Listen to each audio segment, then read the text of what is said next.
Kristen. Kristen dari mana, Bung Krisna? Ya, Protestan, Katolik atau apa lagi dah? Saya kalau ikut aturan agama ikut Kristen Protestan. Tapi Protestan. Oke. Iya, saya percaya sama Isa atau Yesus. Oke.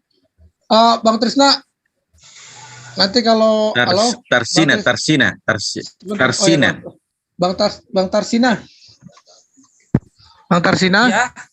lain kali Ya. kalau mau gabung, coba catat nomor saya. Nanti saya kasih linknya, jadi sering kasih link. Iya, sebentar saya cari bolpen dulu. Oke. Itu linknya nggak pernah ganti kok. Nanti saya kasih. Itu aja disimpan itu. 08 78. Lambat sedikit, Sion. Jangan kecepatan tinggi. Ya. 08 78 triple 7. 7-nya 3 kali. 7-nya 3 kali ya? Iya. Terus 93 Kenapa enggak? 447. 9347. 93447. 4-nya 1. Oh, 4-nya 2 ya? 447. Iya. 0878 73 kali 93447. Iya. Langsung chat coba. Chat langsung biar saya balas. Langsung chat. Oh iya. Ping Sebentar gitu. Emang saya agak galtek nih. Oh iya. Bentar ya, saya cari handphone satunya lagi. Oke, siap. Jadi nanti biar saya kasih linknya gitu. Kirim. Iya, sebentar. Mau jadwal diskusi sama siapa saya ini. Udah live. Enggak, sebenarnya saya sih bukan mau diskusi, saya cuma ikut nimbrung aja sekalian menambah wawasan gitu. Iya. Siap. Kan kalau selama ini saya cuma nonton dan ikut di live chat. Tapi kalau di live chat kan kayaknya untuk menyampaikan saran dan pemasukan itu kan kurang puas. Iya. Ya nggak apa-apa. Jadi kayak saya pikir lebih enak di live stream. Lebih enak diikut di live streaming gitu, Pak. Iya. Mau ikut diskusi sedikit biar tercerahkan bisa gitu. Mau bertanya tentang apa gitu bisa sama di sini. Itu apa yang Bapak nggak tahu, Bapak boleh bertanya gitu tentang Islam. Makanya itu saya chatting, saya WA ke Pak Ustadz Juma untuk minta tolong ikut gabung. Iya. Dan makanya saya sekali lagi mengucapkan terima kasih udah diperbolehkan atau diperkenankan untuk bergabung. Iya, sama-sama Pak. Udah dicatat kan? Udah di-save, udah dicatat kan? Belum, masih loading nih, baru dinyalain. Oh iya. Iya, tapi sudah dicatat nomornya. Udah. Ya mudah-mudahan aja Pak Tarsina bisa dapat pencerahan dan bisa dapat hidayah juga, ya kan? Kita kan nggak tahu hidayah itu datang dari mana, ya kan? Kita nggak tahu. Ya. Kalau di Islam hidayah, kalau di Kristen panggilan. Ya. Gitu, kita kan nggak tahu, ya kan, siapa tahu kayak Bang Tony kan tercerahkan langsung gara-gara ngeliat Ustadz Kainama sama Abang Juma diskusinya, jadi bisa terbuka gitu pikirannya kan, jadi oh ya ternyata masuk akal apa yang dibilang begini gitu kan, kita kan nggak tahu ya kan, ilmu namanya. Emang ilmu. Menarik, emang benar, maaf dipotong, emang kita diberi akal dan pikiran untuk berpikir, untuk menilai sesuatu mana yang benar atau yang salah, itu yang harus kita simak dari kedua sisi agama, bahkan ke semua agama gitu, Pak. Makanya saya ingin mau bergabung. Benar. Yang membedakan kita dengan makhluk lain itu karena akal kita, saudaraku. Betul. Bahkan di Al-Quran pun dibilang siapa yang berpikir, siapa yang berpengertian, seperti itu. Benar. Jadi kambing juga kan punya otak. Kambing punya otak, tetapi tidak punya akal. Gitu. Betul. Ya. Makanya kedudukan akal dalam konsep manusia itu, saudaraku, itulah ketinggian derajat manusia karena diberikan akal. Iya. Iya, seperti itu ya Pak.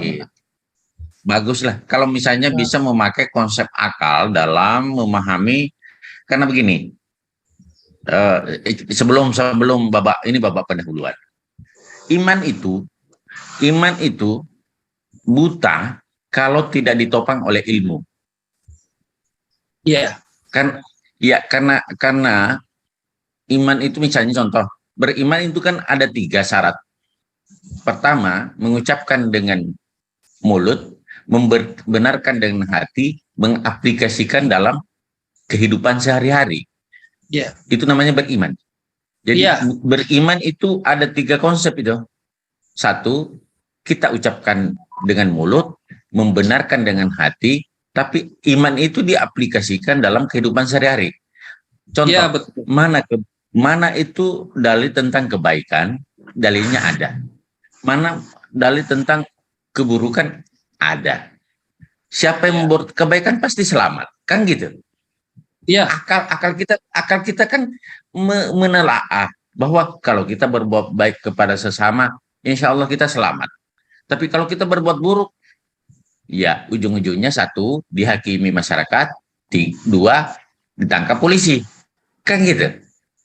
Nah, itulah perlunya akal dalam berinteraksi, berhubungan dengan sesama, dan juga membutuhkan akal dalam berinteraksi dengan Sang Maha Pencipta, saudaraku.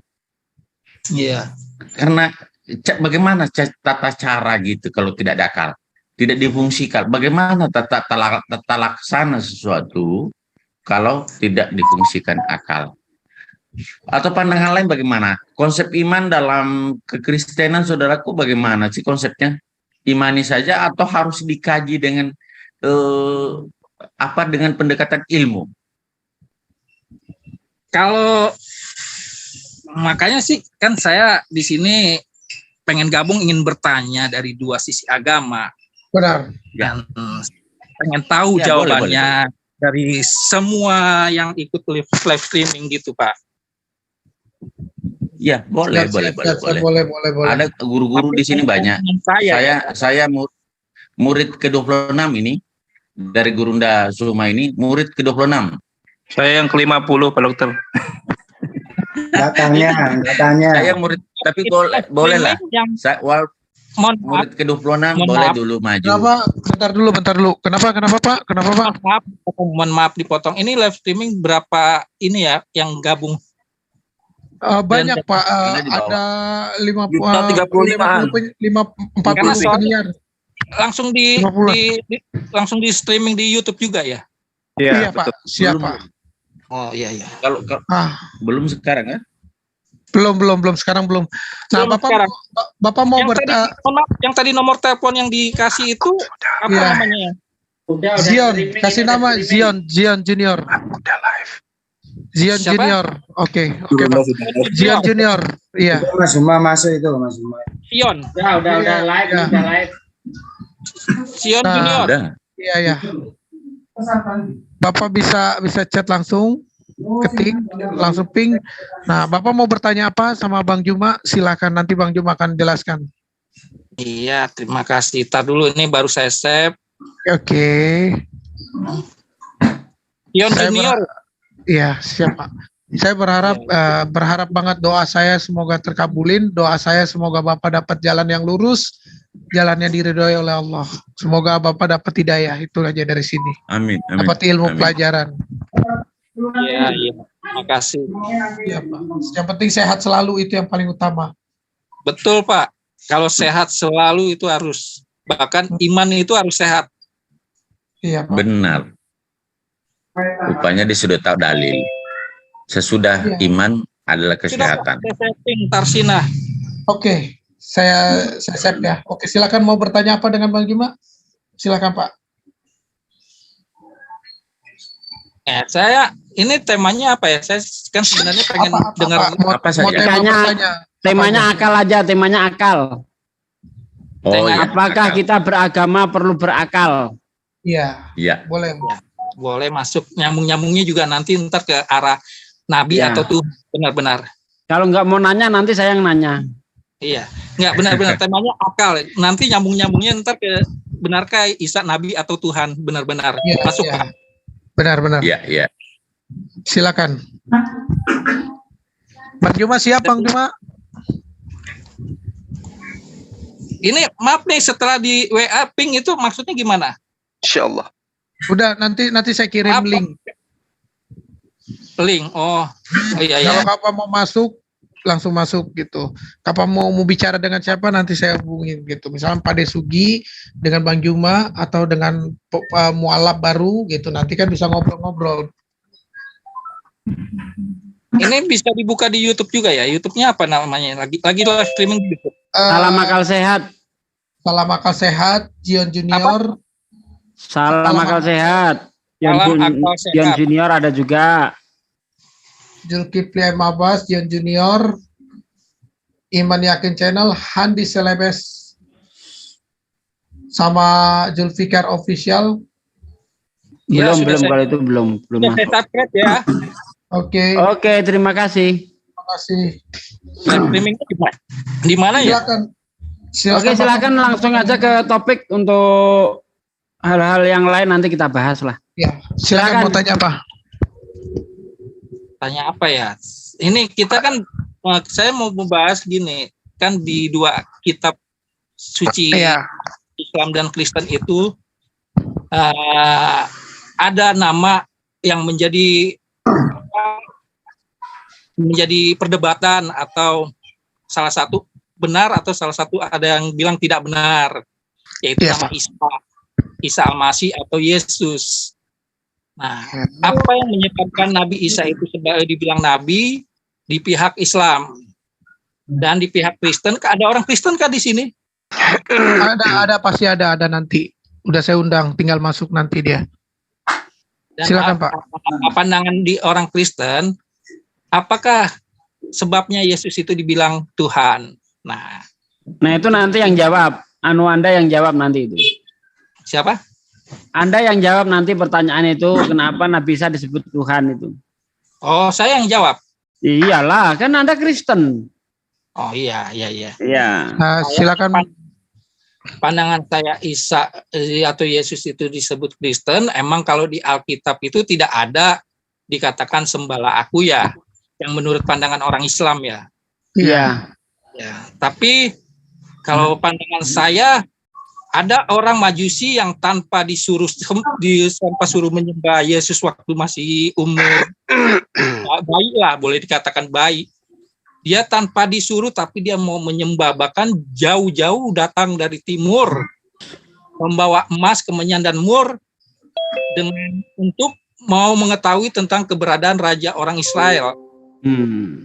Nah, dan di situ pas dia temu, dia dalam perjalanan dia bawa emas kemenyan untuk menyembah raja Israel. Seperti itu pandangan saya. Artinya gini, yang hanya disembah itu di dunia ini hanya adalah cuma Tuhan. Kenapa orang Majusi mau menyembah? Padahal dia belum tahu, belum lihat orang anak kecil itu atau raja itu kayak apa bentuknya. Begitu Pak, untuk sementara. Monggo Aki Juma. Oke, baik. Sebelum saya jawab, saudara siapa namanya? Salam kenal dulu. Tarsina. Saya pingin ngobrol sedikit 1 menit. Abang dalam hal ini masih punya keluarga, ibini maksud saya. Punya Pak. Justru pengalaman saya itu mendapat pengertian Yesus itu adalah Tuhan. Gara-gara saya dapat bini saya yang awalnya non Kristen Pak. Oh, baik. Oke. Jadi segala sesuatu yang hasil dari perdebatan ini kita jadikan sebagai pelajaran, pengajaran, bukan ada tendensi saling menyudutkan satu sama lain. Ya, sepakat kita ya? Setuju, Pak. Oke, baik. Nah, sekarang saya mau tanya kepada Bapak. Sebelum saya menjawab, Bapak ini pengikut orang Majus atau pengikut Yesus? Saya awalnya dari kecil, mohon maaf, saya awalnya dari kecil emang Kristen. Oke, enggak, pertanyaan saya, Bapak ini iya. Pertanyaan saya sederhana, Pak. Pertanyaan saya sederhana. Saya pengikut Kristen lah bahasanya pertama. Ya, oke. Bapak mengatakan dari kecil Yesus itu didatangi oleh orang Majus, lalu orang Majus itu menyembah Yesus. Pertanyaan saya, Bapak ini pengikut Yesus atau pengikut orang Majus? Makanya saya bilang dulu, Pak, tadi mohon maaf. Saya dari kecil pengikut Yesus. Nah, ketika saya dapat istri, saya Baik, saya sudah paham. Nah, sekarang orang-orang Majus ini ikut siapa menyembah Yesus, Pak? Gini, Pak. pandangan saya bukan orang siapa. Gini, orang Majus ini kalau di pandangan versi saya ya, Iya. mohon diralat kalau misalnya salah dari pihak Kristen. Versi saya ini orang Majusi ini dia mempunyai ilmu perbintangan, Pak. Iya. Aki, ditanya orang Majus itu apa gitu aja dulu. Iya, tar dulu. Suatu pembenaran itu ketika dia mempunyai bukti. Nah, gitu. Makanya dia datang ke Yerusalem untuk menyembah Yesus sebagai raja gitu, menyembah raja. Jadi pandangan saya gini, Pak. Bukan masalah saya orang Majusi atau orang Yesus. Saya melihat pembenarannya begini, orang Majusi yang pandangan saya itu dia ahli perbintangan, Pak. Misalnya perbintangan itu cuma ada 12, tiba-tiba nongol 1. Jadi 13. Dia meneliti kan. Akhirnya dia meneliti ini dari mana. Di samping itu juga dia orang Majusi itu dia juga meneliti kitab-kitab sebelumnya, Pak. Tentang di perjanjian lama itu ada bintang timur, bintang fajar. Akhirnya diteliti. Jadi orang Majus ini menurut Anda penganut Taurat? Ya, saya kurang tahu, emang saya kurang paham. Tapi pandangan saya seperti itu, Pak. Yang maksudnya inti ceritanya pembenaran dia ketika dia ngeliat bintang ada 12, atau ada 13, dia selidiki dari mana. Di samping itu dia mungkin ya, saya kurang tahu. Dia baca tentang Taurat atau apa, ada menceritakan tentang bintang, nubuatan-nubuatan ini bahwa akan ada bintang timur dari apa gitu. Terus dia selidiki dan dia pantau, akhirnya dia ikuti bintang itu arahnya. Sampai bintang itu berhenti di kepala dan dia menanyai benar ada Raja Isa Al-Masih atau Yesus lahir di situ, Pak. Dan akhirnya dia bilang pembuktiannya dia benar itu karena bintang ama dicocokkan dengan kitab sebelumnya, Pak. Gitu, Pak. Jadi sesuatu kebenaran itu harus ada bukti. Nah, pandangannya itu begitu bukti. Yang jadi pertanyaannya kenapa orang Majus mau jauh-jauh datang menyembah? Karena ada bukti gitu, Pak. Iya. Kalau terkait dengan kepercayaan Zoroastrisme itu Bapak tahu? Oh, kalau saya sih kurang tahu benar ya. Tapi asal semua pembenaran itu dengan akal sehat harus ada bukti, Pak. Ya. Jadi sedikit saya katakan. Temanya akal dan sehat. Ya. Oke. Jadi kalau kita melihat akar daripada datangnya orang Majusi, itu bukan karena melihat adanya ajaran yang mengajar mereka terima dari firman Tuhan. Tetapi mereka ini berasal dari pemahaman politeisme, paganisme, animisme. Itu, Pak. Itu asalnya dari Persia, orang-orang Majus itu. Jadi ya, nah akhirnya apa yang kemudian melegenda di dalam pengajaran mereka itu mereka dituliskan, sekali lagi itu dituliskan kemudian oleh orang-orang yang menginginkan ajaran animisme, paganisme, politeisme duduk untuk menjadikan Yesus itu sebagai bagian daripada ajaran-ajaran orang-orang Zarathustra atau orang-orang yang datang dari Majus. Ya. Jadi kita harus paham dulu itu, Pak. Apa yang menyebabkan mereka datang? Apa yang menyebabkan orang-orang di Antioquia menganggap menganggap Paulus, menganggap Barnabas itu sebagai dewa mereka, disebabkan karena memang mereka itu memahami konsep-konsep seperti itu. Begitu juga ketika saya bertanya kepada Bapak, apakah Bapak ini pengikut Yesus atau pengikut orang Majus? Kan awalnya tadi dikatakan berbicara mengenai akal. Nah, kenapa Yesus dituhankan? Karena ada contoh dari orang Majus, sehingga Anda menjadi pengikutnya.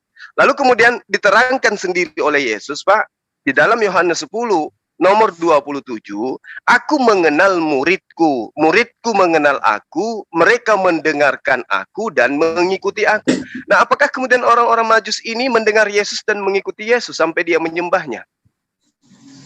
Sebentar, mohon maaf Pak Ustadz. Ya, sebelumnya Pak Ustadz bawa Yohanes. Pak Ustadz bawa kitab Yohanes. Saya mau tanya dulu, Pak Ustadz percaya nggak sama Alkitabnya orang Kristen? Saya percaya, Pak. Iya, saya percaya. Saya percaya kitabnya orang Kristen itu adalah tulisan yang dituliskan berdasarkan hasil daripada hasil penyelidikan. Saya tidak percaya kalau itu firman Tuhan. Karena Yesus pun tidak mengenal kitabnya Kristen, Pak. Kristen, kitabnya Perjanjian Baru itu tidak dikenal oleh Yesus. Mohon maaf. Jadi percayanya sebatas penyelidikan, Pak. Betul. Kitab Anda hanya sebatas penyelidikan yang dituliskan dengan tangan sendiri, bukan atas pewahyuan, Pak. Ya, bukan sebatas bukan. Betul. Paulus itu mengakui sendiri bahwa aku menulis bukan berdasarkan atas firman Tuhan, tetapi atas kebodohan orang yang ingin bermegah. Kalau ada dalilnya, Pak.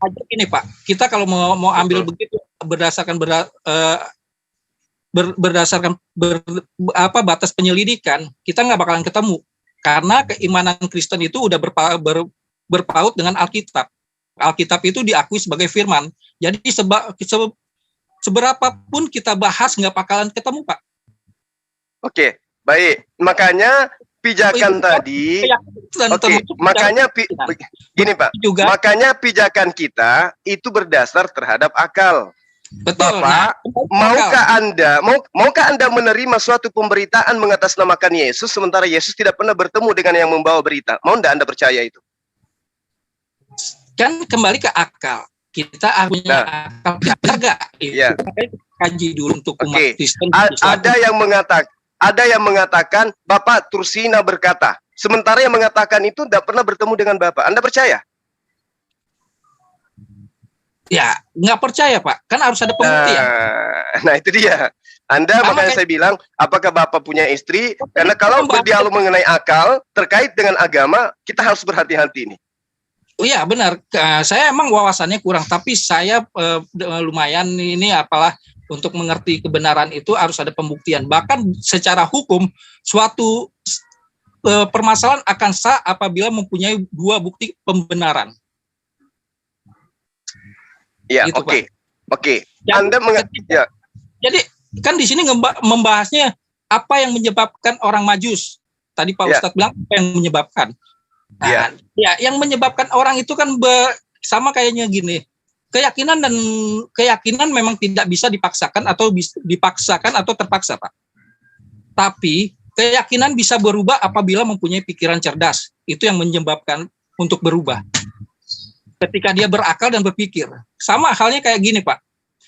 Kita banyak lihat di dunia ini ada yang Islam mengalami kesaksian ketiban yang kemarin nggak lama permasalahan itu, ketiban yang reruntuhan 3 gedung itu, 3 tingkat. Dia selamat. Pernah dengar kan, Pak? Terus maaf ini di luar konteks. Ada yang orang Kristen yang jatuh dari pesawat pramugari selamat juga. Itu orang Kristen. Islam selamat, Kristen selamat. Orang Buddha atau orang Hindu yang tenggelam di laut dan dia selamat sama lumba-lumba kalau salah. Itu juga selamat. Dan semua agama itu punya kesaksian tentang keselamatan. Di manakah Tuhannya? Nah, ketika di manakah Tuhannya, kita harus berpikir mana ini yang benar. Islamkah, Buddha-kah, Hindu-kah, atau Kristenkah? Nah, setiap Buddha, Hindu, Kristen, Islam punya tokoh masing-masing, Pak. Punya tokoh masing-masing. Sebentar. Punya tokoh masing-masing yang kita bisa nilai dengan akal dan pikirannya. Benar atau tidak itu ajaran tokoh masing-masing mereka. Kita nggak mau di Buddha dan Hindu ya. Kita ngebahas di Kristen dan Islam. Di Islam tokoh Muhammad, di Kristen tokoh Isa. Nah, tinggal itu aja dari pengajarannya. Kita lihat benar atau salah. Gitu. Ya, saya luruskan sedikit, Pak. Ya. Jadi sebenarnya yang Anda sebutkan Isa itu bukan tokoh di Kristen. Ya, Isa itu Tuhan. Yang tokoh di Kristen itu Paulus, Pak. In the gang. Itu tokoh. Ini yang panutan. Maaf salah. Yang menjadi panutan setiap agama itu ada panutan. Nah, itu juga salah, Pak. Kalau Bapak menjadikan Yesus sebagai panutan, Anda tidak mungkin menjadi seorang Kristen. Tidak mungkin, Pak. Kaget kan? Oh, enggak. Gini, Pak. Saya bilang Kristen panutan. Saya bilang gini. Makanya kita belajar dari, kan setiap agama itu ada panutan yang harus diikuti. Oke. Nah, kenapa Isa menjadi panutan? Saya kagum sama Isa menjadi panutan gini, Pak. Isa itu mengajarkan hukum kasih yang terutama. 2 hukum kasih. Kasihlah Tuhan Allahmu, mungkin Pak Ustadz Suma tahu ya. Baik. Kedua, kasihilah sesamamu manusia. Ya. Itu hukum dan panutan. Yang dimana dua hukum kasih ini merangkum 10 hukum Taurat. Istilahnya boleh meneruskan, cuma disempurnakan dengan 2 hukum kasih. Hukum kasih pertama itu 1-4 di hukum Taurat.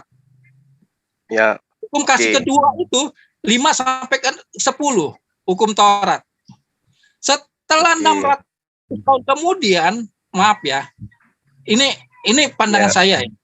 Ada yang mengajarkan boleh istri 4, istri 2, itu yang menjadi pengajaran orang. Jadi ini dalam pengajaran itu jadi berpikir, Pak. Baik. Nah, itu, Pak. Saya tanggapi ya. Nah, sekarang kalau Bapak mengatakan Yesus itu adalah panutan Bapak, coba buka Bible, Pak. Yohanes 14 nomor 12. Ada Bapak. Iya, baca nomor 12. Bagus kalau langsung Bible-nya yang Bapak buka. Kemudian baca di depan kita.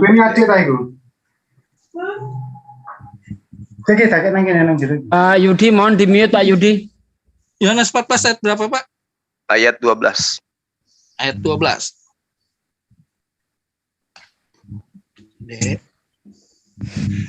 Aku berkata kepadamu, sesungguhnya barang siapa percaya kepadaku, ia akan melakukan juga pekerjaan-pekerjaan yang aku lakukan. Bahkan pekerjaan-pekerjaan yang lebih besar daripada itu, sebab aku pergi kepada Bapa. Oke, pertanyaan saya, Yesus setiap hari Sabat itu masuk ke dalam bait suci yang disebut sinagoge. Apakah Bapak mengikuti itu? Ya. Bapak ikut masuk ke tempatnya ibadahnya orang Yahudi atau tempatnya orang Kristen? Ya. Ya, terus? Ya, ini jawab ini dulu, Pak. Anda kan menjadikan Yesus sebagai panutan. Saya belum mengikuti, Pak. Maaf, saya belum mengikuti. Berarti Bapak tidak menjadikan Yesus sebagai panutan. Kata Yesus di dalam Matius 9, percuma mereka memuji aku dengan mulutnya, tapi yang mereka lakukan adalah pekerjaan yang diajarkan oleh manusia. Nah, sekarang yang mengajarkan Bapak masuk ke gereja siapa, Pak? Yang mengajarkan saya masuk gereja orang tua saya awalnya, Pak. Memperkenalkan. Berarti Matius 9 itu benar ya perkataan Yesus, memuji aku dengan mulut, seakan-akan aku ini panutannya, tetapi sesungguhnya ajaran yang dipraktekkan itu adalah perintah manusia. Benar nggak Bapak ada pada posisi itu? Nah, kalau begitu gitu, ya. Benar, Pak ya. Tadi di awal Pak Dokter tadi mengajak kita untuk berakal di dalam beragama. Al-Quran itu menerangkan begini, Pak. Bismillahirrahmanirrahim. Walaqad karramna bani Adam wa hamalnahum fi barri wal bahri wa razaqnahum minat thayyibah wa faddalnahum ala katsirin mimman khalaqna tafdila. Dan sungguh kami telah memuliakan anak cucu Adam. Dan kami angkut mereka di darat dan di laut, dan kami beri mereka rezeki dari yang baik-baik, dan kami lebihkan mereka di atas makhluk yang lain. Kami ciptakan dengan kelebihan yang sempurna. Jadi kita itu, kesempurnaan kita dibandingkan makhluk lain adalah akal. Jadi kita tidak boleh mengedepankan sebuah konsep yang dikatakan kebaikan kalau bertentangan dengan akal. Karena Tuhan menciptakan kita dengan akal. Makanya Yesus berpesan, kasihilah Tuhanmu dengan akal budimu. Itu yang pertama.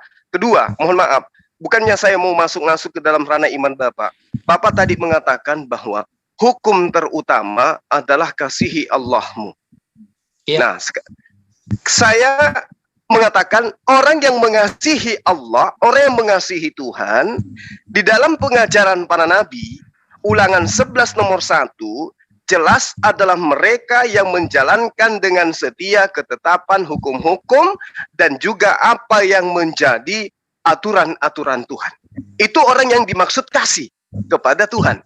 Nah, sekarang sahabat saya, ketika kemudian ada perintah untuk tidak meninggalkan hukum Torah meskipun yang paling terkecil, apakah saudara saya melakukan itu? Contoh misalnya sunat. Apakah saudara saya melakukan itu? Ya. Sunat. Kenapa, Pak? Bapak Anda sunat. yakin? Iya. Kalau emang saya akui saya belum disunat. Nah, itu kalau dia, Pak. Itu dia. Pak. Saya mau tanya, Pak. Itu dia. Dia di Quran emang ada Nabi Muhammad sunat. Jangan ke sana dulu, nanti itu. Kita Bapak nanya sunat. Saya mau nanya, ada nggak ayat yang dalilnya sunat? Kalau kedudukan daripada sunat di dalam Al-Quran itu sama kedudukan perintahnya yang datang kepada Nabi Abraham alaihissalam. Bisa kita lihat di dalam surah An-Nahl ayat 123. Ya. Bismillahirrahmanirrahim. Tsumma auhayna ilaika anittabi'a millata Ibrahim hanifan wa ma kana minal musyrikin. Kemudian kami perintahkan kepada Muhammad, ikutilah ajaran Ibrahim yang lurus dan dia bukanlah termasuk orang musyrik.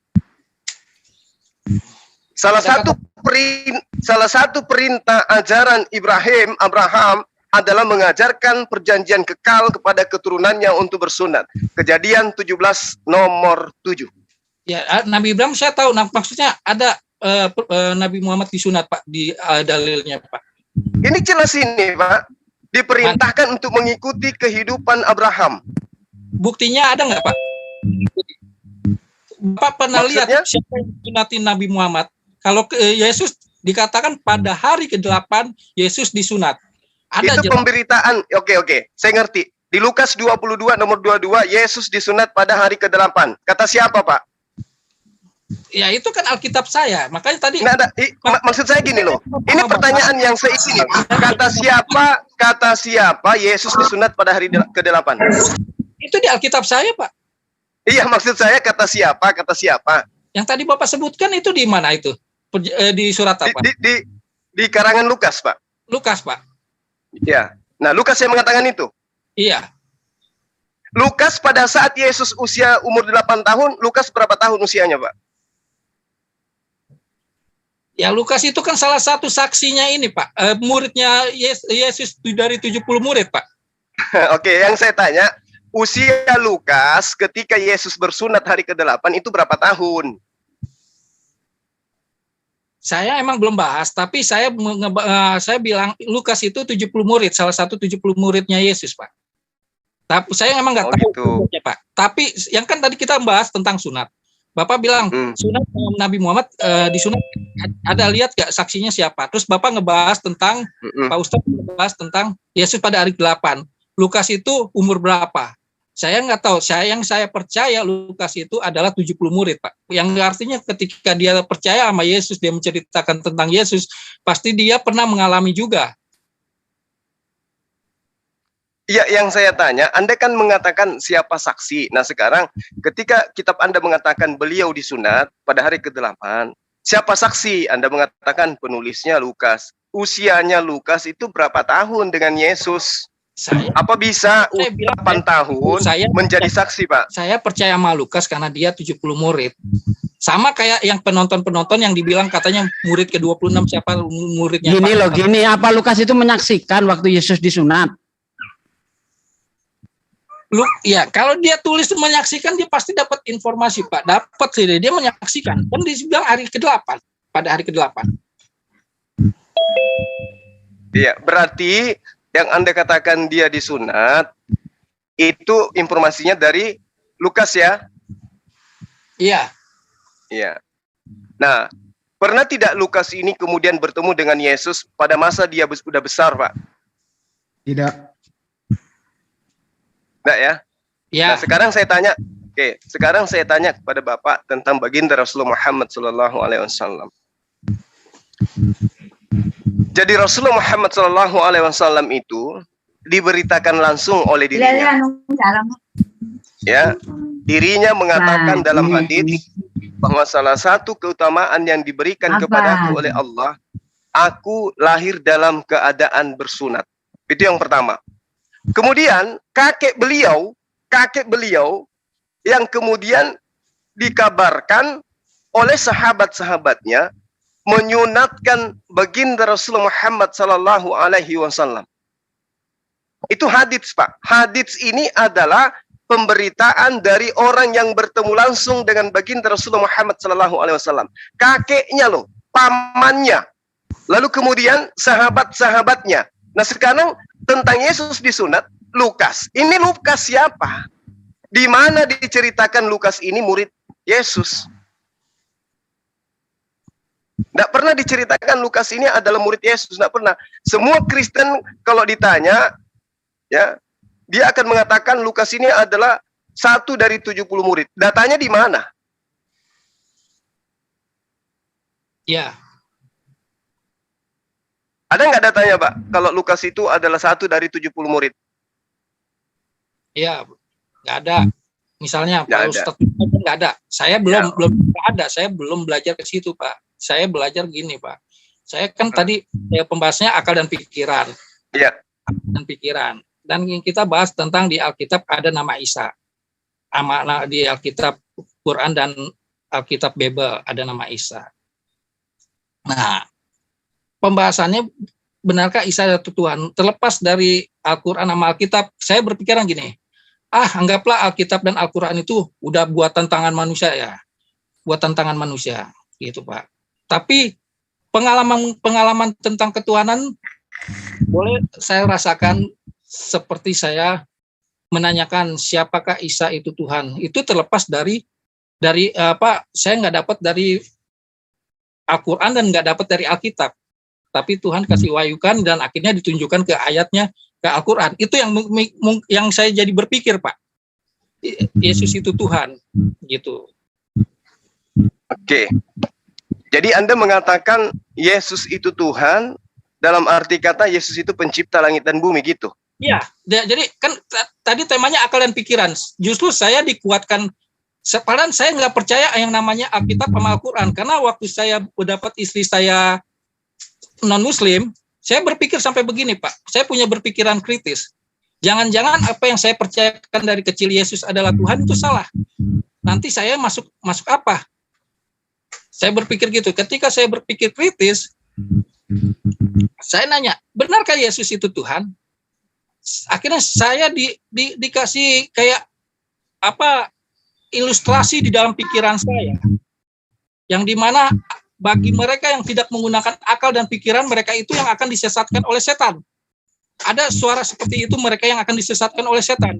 Tiba-tiba saya dituntun untuk suruh baca 25 nabi, dan di situ saya menemukan di ayat Al-Quran, di Al-Imran ayat 49 kalau nggak salah, Yesus menciptakan burung dari tanah liat. Padahal atas izin siapa itu? Belum Pak, maaf Pak. Karena waktu itu saya nggak meyakini Al-Quran itu firman, bahkan Alkitab pun firman, nggak saya yakinin Pak. Saya hanya sebatas orang ya percaya aja semua agama baik, gitu Pak.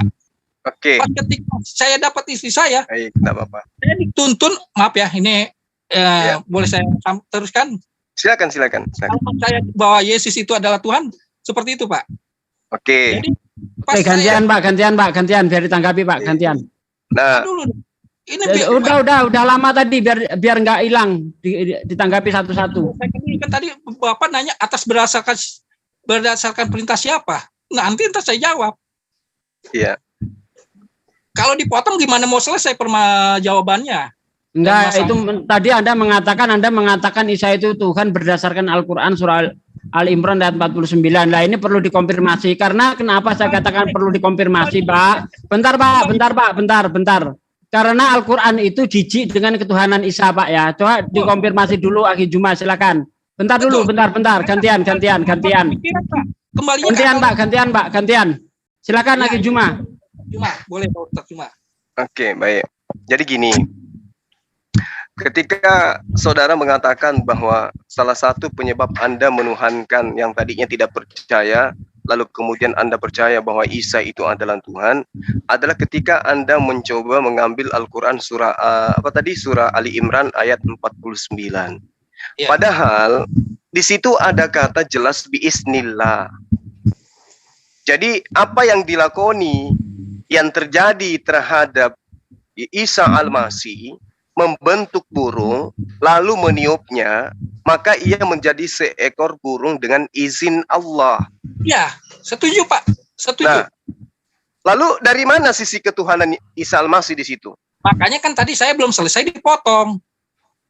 Oke, artinya ayat ini tidak ada dasar ya Pak. Apalagi ketika kita lihat di dalam Al-Quran ketika Nabi Isa dihakimi oleh Allah. Ini masalah ayat ini belum selesai. Jadi kan saya tadinya tidak percaya sama Al-Quran dan Alkitab, Pak. Karena Oke, saya silakan. mempunyai pikiran Biar akhi, silakan. saya nggak percaya Alkitab sama Al-Quran. Oke, silakan. Pas saya Lanjut. dapat istri, ya akhirnya berpikir gitu, Pak. Apakah Baik. benar itu Tuhan atau bukan? Baik. Nah, tanpa saya berpikir begitu, akhirnya diarahkan. Yang arahkan siapa, Pak? Dalam pikiran saya Oh, iya. disuruh beli buku waktu itu di kereta. Kereta masih ini ya, Pak, nggak tertib. 3 buku itu gratis, Pak. 10.000, Pak. Saya Iya. disuruh beli, tanpa ada dorongan disuruh beli. 20 buku 25 nabi sama tahajud sama cara sholat, Pak. Saking saya ingin mengenal kebenaran, Pak. Siap. Gitu, Pak. Setelah itu saya diarahkan untuk baca untuk cerita tentang Isa. Iya. Ketika saya buka ayat tentang Isa, ayatnya ada di Al-Quran Imran. Dan itu sesuai yang saya tanyakan di dalam pikiran saya. Yang ditanyakan, benarkah Isa itu Tuhan? Akhirnya dikasih Al-Imran. Tiba-tiba Al-Imran itu bisa menciptakan burung dari tanah liat seizin Allah. Terus saya protes sama Tuhan. Seizin Allah loh Tuhan. Saya bilang gitu. Saya kayak orang bego bahasanya, Pak. Saya ngomong sendiri di dalam hati. Seizin Allah loh Tuhan. Ini maksudnya apa? Langsung Tuhan kasih ilustrasi ke pikiran saya. Bagi mereka yang tidak menggunakan akal dan pikiran, mereka itu yang akan disesatkan oleh setan. Dari mana bumi serta segala isinya bisa diciptakan? Sampai saya bilang, dari Allah. Kenapa aku bisa menciptakan burung dari tanah liat? Dia belum bilang Isa loh, aku. Yaitu, seizin Allah. Siapa ini seizin Allah? Kan saya bilang. Sesungguhnya aku adalah Isa. Adalah benar-benar Tuhan. Dia bilang gitu. Dari Itu di mana itu, Pak? Ayatnya, dalil. Di dalam diri saya sendiri, Pak. Oh, iya. Berdasarkan ayat-ayat Al-Imran. Iya. Dari mana dasarnya? Saya bilang. Di sini Tuhan seizin Allah. Menciptakan burung dari tanah liat. Dari mana dasarnya? Langsung saya dikasih ilustrasi seperti ini.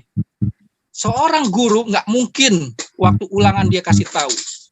Semua ilmunya dia kasih tahu di saat pembelajaran. Begitu juga Allah menciptakan langit, bumi, serta segala isinya. Sudah dikasih tahu. Isa menciptakan burung dari tanah liat. Kalau dia bilang, inilah Allah, manusia itu nggak menggunakan akal dan pikiran. Sama halnya juga seorang guru. Ketika dia ngajarin, ketika ulangan, dikasih tahu akal pikirannya nggak jadi berguna, Pak. Itu yang menjadi Yesus sebagai Tuhan. Karena dia bisa menciptakan burung dari tanah liat dari semua 25 nabi, cuma dia yang bisa. Bahkan akhirnya saya berpikiran di Alkitab sama di Al-Quran paling hebat di Al-Quran, Pak. Di Alkitab tidak ada yang bisa dari tanah liat. Di Al-Quran Isa bisa menciptakan burung dari tanah liat. Itu yang menjadi. Oke, silakan Akhi Juma ditanggapi. Baik. Jadi kalau orang awam, Pak, mendengarkan cerita Bapak ini mungkin akan ya manggut-manggut. Tapi orang yang mohon maaf saya katakan. Bukan orang awam, Pak. Untuk orang yang berpikiran cerdas. Jangan salah. Bukan orang awam itu. Udah, jangan dipotong dulu. Biarkan Jangan nanti lebay, Anda tadi jangan ngomong nggak lebay, dipotong. jangan lebay, ya, jangan lebay. Namanya aja kembali ke tema akal dan pikiran. Udah, iya, saya mute dulu. oke, Saya mute dulu. baik. Silakan Akhi Juma. Biar nggak motong-motong. Ini pekerjaan orang yang mau menyesatkan orang awam. Jadi begini, Anda mengambil Al-Quran, membacanya Anda tidak bisa. Asbabul wurudnya Anda nggak ngerti. Kenapa Allah memberikan izin kepada Yesus untuk kemudian mengambil tanah liat, dan dengan izin Allah tanah liat itu kemudian hidup? Kenapa? Untuk membuktikan bahwa Nabi Isa itu bukan anak haram. Untuk membuktikan bahwa Nabi Isa itu betul-betul utusan Tuhan. Itu loh. Sehingga dengan diberikan kemudian mujizat seperti itu, diharapkan Bani Israel si Tegar Tengku ini percaya kalau Nabi Isa itu adalah utusan Tuhan. Tapi kan tetap aja ditolak. Hanya orang-orang yang lucu, yang mati akal, yang kemudian menjadikan dalil ini untuk menjadikan dirinya menuhankan Isa Al-Masih. Latar belakangnya jelas. Beliau dikasih mujizat seperti itu agar orang-orang pada masa itu mengetahui bahwa benar orang ini adalah utusan Tuhan, bukan Tuhan itu sendiri. Ya, bukan Tuhan itu sendiri. Apa buktinya? Coba kita lihat di dalam Al-Quran, surah Al-Maidah ayat 116. Wa isqalallahu ya Isa bin Maryam, a'anta qulta linnas takhizuni. Coba. Wahai Isa putra Maryam, apakah engkau yang mengajarkan saudara Tarsinaina menuhankan dirimu? Coba Anda lihat itu. Isa Al-Masih yang Anda tuhankan itu dihakimi oleh pencipta langit dan bumi. Wa izqalallahu ya Isa bin Maryam. Berkatalah Allah kepada Isa, anak laki-lakinya manusia bernama Maryam. Anta qulta linnas, apakah engkau yang mengajarkan kepada saudara Tarsina untuk menuhankan dirimu? Apa yang dikatakan oleh Nabi Isa alaihi salam? Qala subhanaka ma yakunu li an aqula ma laysa li bihaqq. Nah, sekarang mana akal Anda? Ketika yang Anda tuhankan oleh karena menciptakan burung, mengaku, ya Allah, maha suci Engkau. Ya, aku tidak patut mengatakan sesuatu yang bukan hakku untuk aku katakan. Jika aku pernah mengatakannya, tentu Engkau lah yang telah mengetahuinya. Terus kalau Nabi Isa angkat tangan dua-dua di hadapan Allah, aku tidak pernah mengajarkan kepada Tursina untuk menuhankan diriku selain Engkau. Lalu dari mana Anda mendapatkan ilmu bahwa Nabi Isa itu adalah Tuhan? Tidak lain dan tidak bukan dari akal-akalan Anda. Makanya saya katakan Anda itu tidak menggunakan akal dengan baik. Akal Anda itu lemah. Mohon maaf. Anda punya akal itu lemah sekali. Kenapa lemah sekali? Coba pembuktian akalnya. Nabi Isa itu manusia atau bukan? Manusia.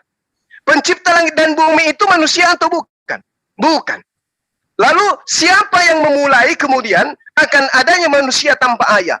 Tuhan pencipta langit dan bumi. Melalui mana? Melalui rahim. Rahim siapa? Rahim manusia. Namanya siapa? Maryam. Jadi Maryam melahirkan pencipta langit dan bumi? Iya, menurut Tarsina. Masuk akal nggak tuh? Manusia melahirkan pencipta langit dan bumi. Manusia melahirkan ciptaannya. Masuk akal nggak? Tidak. Masuk akal bagi orang yang akal-akalan. Gitu loh Pak. Jadi dalil Anda yang akal-akalan itu dibantah oleh Al-Quran surah Al-Maidah ayat 116. Ya. Lalu kemudian ayat selanjutnya di ayat 17-nya Yesus menerangkan, Nabi Isa mengatakan kepada Bani Israel di hadapan Allah, "Ma qultu lahum illa ma amartani bi, ani a'budullah rabbi wa rabbakum." Apa yang dikatakan oleh Nabi Isa? Aku tidak pernah mengatakan kepada Bapak Tursina kecuali apa yang diperintahkan Bapakku, Tuhanku, Allahku, sembahanku untuk aku katakan, yaitu sembahlah Allah, Tuhanku dan Tuhanmu. Seirama dengan Bible. Aku tidak berkata-kata dari diriku sendiri. Apa yang aku katakan adalah apa yang diperintahkan oleh Tuhanku untuk aku katakan dan aku sampaikan. Wahai Maria, datanglah kepada saudara-saudaraku. Katakan kepada mereka, aku akan pergi kepada Tuhanku dan Tuhanmu.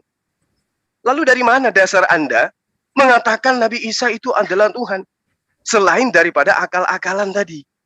Ya, bagi orang pengikut, bagi orang yang menganut akal lemah, yang hanya cinta terhadap syahwat, boleh Anda katakan pengajaran Anda seperti, tapi di hadapan saya mohon maaf. Ya, Anda minus, Anda tidak menggunakan akal sehat. Silakan.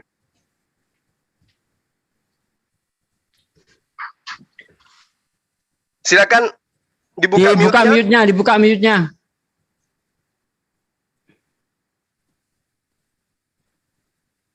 Dibuka mute-nya, Pak. Ya, silakan Pak. Sambil dicerasin orang ini. Boleh saya jawab dari mana saya dapat, Pak? Gimana? Boleh saya jawab dari mana saya dapat? Tadi kan sudah saya ceritakan. Iya, silakan. Saya berinteraksi seperti orang bego, berbicara diri sendiri dan seperti ada interaksi. Gitu, Pak. Itu jawaban dari saya. Karena kenapa saya jawab begitu? Pertama, saya berpikiran gini. Namanya Tuhan hidup. Tuhan hidup, pasti ada jawaban. Makanya saya jawab, ini seizin Allah. Bagaimana Tuhan? Nah, akhirnya Tuhan kasih ilustrasi gambaran seorang guru. Kan dibilang pakai akal dan pikiran sehat. Dari situ masa Pak Ustadz Zuma nggak bisa nilai. Kalau seorang guru ketika ulangan dikasih tahu, percuma dong ilmunya dia bagiin waktu belajar. Oke, baik. Sedikit bang. Sekarang begini, orang yang kemudian menyembah sapi, apakah akalnya mati Pak menurut Anda? Mati Pak secara manusia Pak. Nah, mereka juga mengatakan hal yang sama seperti Bapak Hindu, Buddha, mereka menuhankan Tuhan mereka karena mereka memiliki akal-akalan sama seperti Tapi Bapak. sapi punya bukti nggak Pak? Bisa mencegah? Bagaimana? Punya bukti untuk kekuasaan nggak Pak? Nah, sekarang Isa punya kekuatan nggak? Punya itu. Menciptakan Apa? burung yang kita lihat. Atas izin siapa? Ya kan kembali gini Pak, atas seizin Allah. Gini Pak, kalau bicara Jadi yang Tuhan di sini siapa Pak? Isa atau Allah? benar Bapak, Isa itu Tuhan. Emang waktu dia jadi manusia Pak, gini Pak. Jadi manusia. Waktu Allah jadi manusia seperti menjadi manusia adalah Isa, menjadi manusia jadi adalah Isa merendahkan diri. Gini Pak. Jadi waktu saya dibilang Allah itu Isa, saya masih belum percaya Pak. Tapi butuh kuasa dan bukti Pak. Ya, silakan. Mana buktinya? Buktinya pertama ada di istri saya dan kedua ada di catatan saya Pak. Buktinya. Kenapa istri Anda? Anda Roh Kudus atau gimana? Pertama gini Pak. Ketika singkat cerita waktu saya karena mohon maaf. Saya bukan buka aib tapi ini kesaksian saya bahwa Tuhan itu punya kuasa. Singkat cerita saya ini orang backgroundnya kumpul kebo Pak. Tapi saya dan istri saya tidak memaksakan atau memaksakan sesuatu keyakinan. Gitu Pak. Sampai titik jenuhnya saya bilang gini, kita mau sampai kapan? Padahal jawaban itu udah ada Pak di dalam pikiran saya Pak. Yang Tuhan kasih tahu. Isa itu menciptakan burung dari tanah liat diilustrasikan seorang guru. Tapi saya sampai titik jenuh mau sampai kapan? Akhirnya singkat cerita saya bilang, biarlah saya yang masuk Islam. Saya bicara hari Kamis. Hari Minggu saya bilang, hari Minggu kita ke Jawa, kita nikah Islam. Pas setelah hari Minggunya, saya pagi-pagi dibangunkan. Saya pikir mau berangkat ke Jawa. Saya tidak memaksa, saya bilang. Saya dibangunkan, Mas, ini bangun. Ini hari apa? Saya pikir istri saya ngajakin pulang ke Jawa seperti yang saya omongin hari Kamis. Pasti disuruh bangun, kenapa? Mau berangkat? Enggak Mas, ke gereja aja. Nah, itu bukti kuasa. Padahal saya nggak pernah ngajak. Itu kuasa. Sangkutannya dengan akal apa, Pak? Nah, dulu Pak, bersangkutan dengan akal itu gini Pak. Makanya kan tadi bilang, keyakinan tidak bisa dipaksakan atau terpaksa. Nah, tapi keyakinan itu bisa apabila mempunyai akal yang cerdas. Selama saya di kontrakan itu saya sharing sama istri saya. Dan saya nggak pernah memaksakan. Ketika sharing, saya nggak maksakan. Tinggal selebihnya Tuhan yang bekerja, Roh Kudus yang bekerja, Tuhan yang bekerja untuk merubahkan orang itu untuk berpikir. Nah, bukti kuasanya itu Tuhan yang menguasakan pikiran. Padahal hari Kamis saya bicara sampai istri saya, benar ya Mas, nggak dipaksa. Tapi hari Minggunya itu larinya ke iman, Pak, bukan ke akal. Akal dong. Karena nggak bisa begini loh. Ya bentar lagi Juma ya. Bentar. Saya gantian bicara. Sekarang Yesus sendiri ketika melakukan keajaiban-keajaiban itu untuk membuktikan dia Tuhan atau sebagai utusan Tuhan? Menunjukkan kekuasaan ilahinya ada pada dia dan Tuhan. Enggak, saya tanya sebagai utusan Tuhan atau sebagai Tuhan? Aduh, Kristen di mana aja sama aja ya, suka ngibul. Ayo. Dia Tuhan. Nah, coba kita buka ayatnya. Ya, Anda mengatakan ketika Yesus melakukan keajaiban itu untuk menunjukkan dirinya Tuhan. Kita lihat di dalam Yohanes 5 ayat 36. Ya, pekerjaan-pekerjaan yang dia lakukan itu sebagai bentuk untuk menunjukkan bahwa dirinya utusan Tuhan. Bahkan ketika membangkitkan Lazarus di dalam Yohanes 11 ayat 42-45, apa kata Yesus? Ya Bapa, aku tahu engkau selalu mendengarkan aku, tetapi karena banyak orang yang mengelilingi aku di sini, supaya mereka tahu bahwa engkau lah yang telah mengutus aku. Yesus sendiri ngomong ketika membangkitkan Lazarus, dia sebagai utusan Tuhan. Nah, kamu mengatakan Yesus bisa menciptakan burung berdasarkan Al-Quran itu untuk membuktikan dia Tuhan, ini sangat ngawur. Kalau di kitab Anda sendiri mengatakan bahwa Yesus melakukan keajaiban itu untuk membuktikan dia utusan Tuhan. Sementara utusan Tuhan dengan Tuhan itu beda. Sebagaimana yang dikatakan Yesus di dalam Yohanes 13 ayat 16. Seorang utusan tidak sama dengan yang mengutus, seorang hamba tidak lebih tinggi daripada tuannya. Dan Yesus itu utusan, Yesus itu hamba di dalam Matius 12 ayat 18. Yesus seorang hamba. Apakah Anda mau menuhankan seorang hamba? Silakan. Kan tadi saya bilang begini, Pak. Itu dijawab dulu pertanyaan saya, apakah Anda mau menuhankan seorang hamba? Justru saya nggak percaya sama Alkitab sama Al-Quran. Dan saya percaya. Sebentar, Sekarang yang kamu percaya apa? Itu mic-nya geruduk gitu. Jadi nggak enak saya dengar. Itu coba diperbaiki. Itu kamu sambil ngecas ya? Enggak sambil ngecas nggak Nah itu geruduk. Coba jangan disentuh-sentuh apa HP-nya atau apa itu atau komputernya. Enggak disentuh-sentuh. Ini kan bisa saya buka Zoom-nya tuh. Suara geruduk gitu. Kurang tahu, mungkin ada yang lain kali. Enggak, cuma Anda ini lainnya mute. Saya bersih, nggak ada apa-apa di sini. Kan ketahuan suara itu dari mana? Nah, itu dari Anda tuh suara tuh. Saya bersih, terimanya benar serius, Pak. Coba jangan pakai headset coba. Enggak pakai headset kan saya lihat itu Zoom-nya tuh. Saya buka kameranya nggak saya tutup.